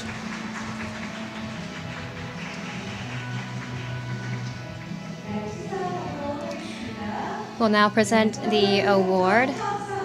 Harmony Award goes to Seoul Baekhyung High School and the Zero Leftover School Challenge. The high school presented and demonstrated great initiatives and endeavors in coming up with ideas to reduce carbon emissions and also food waste at the school level.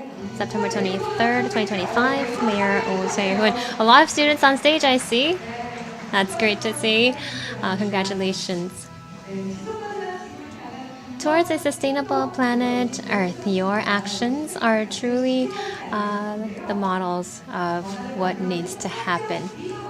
As environmental leaders, we look forward to the leadership that you will continue to show us. Those were the men. A big hand. Let's take a group commemorative photo before we all leave the stage.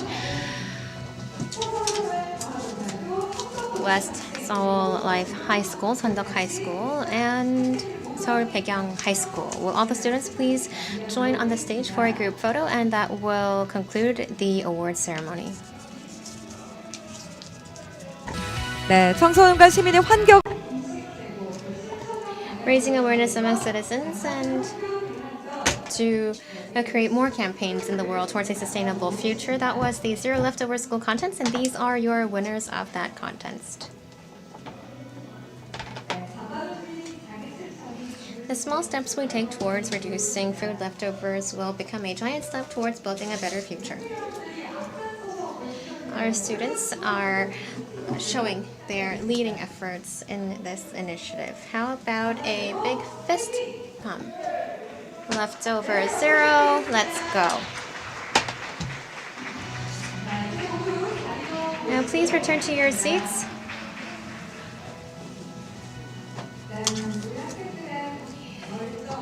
That was a great testament to our students' passion and net energy. That was the award ceremony for the Zero Leftover School contest. That brings our award ceremony to an end, and congratulations to everyone. Thank you very much. 자, 이렇게 저희 Now, the formal part of today's agenda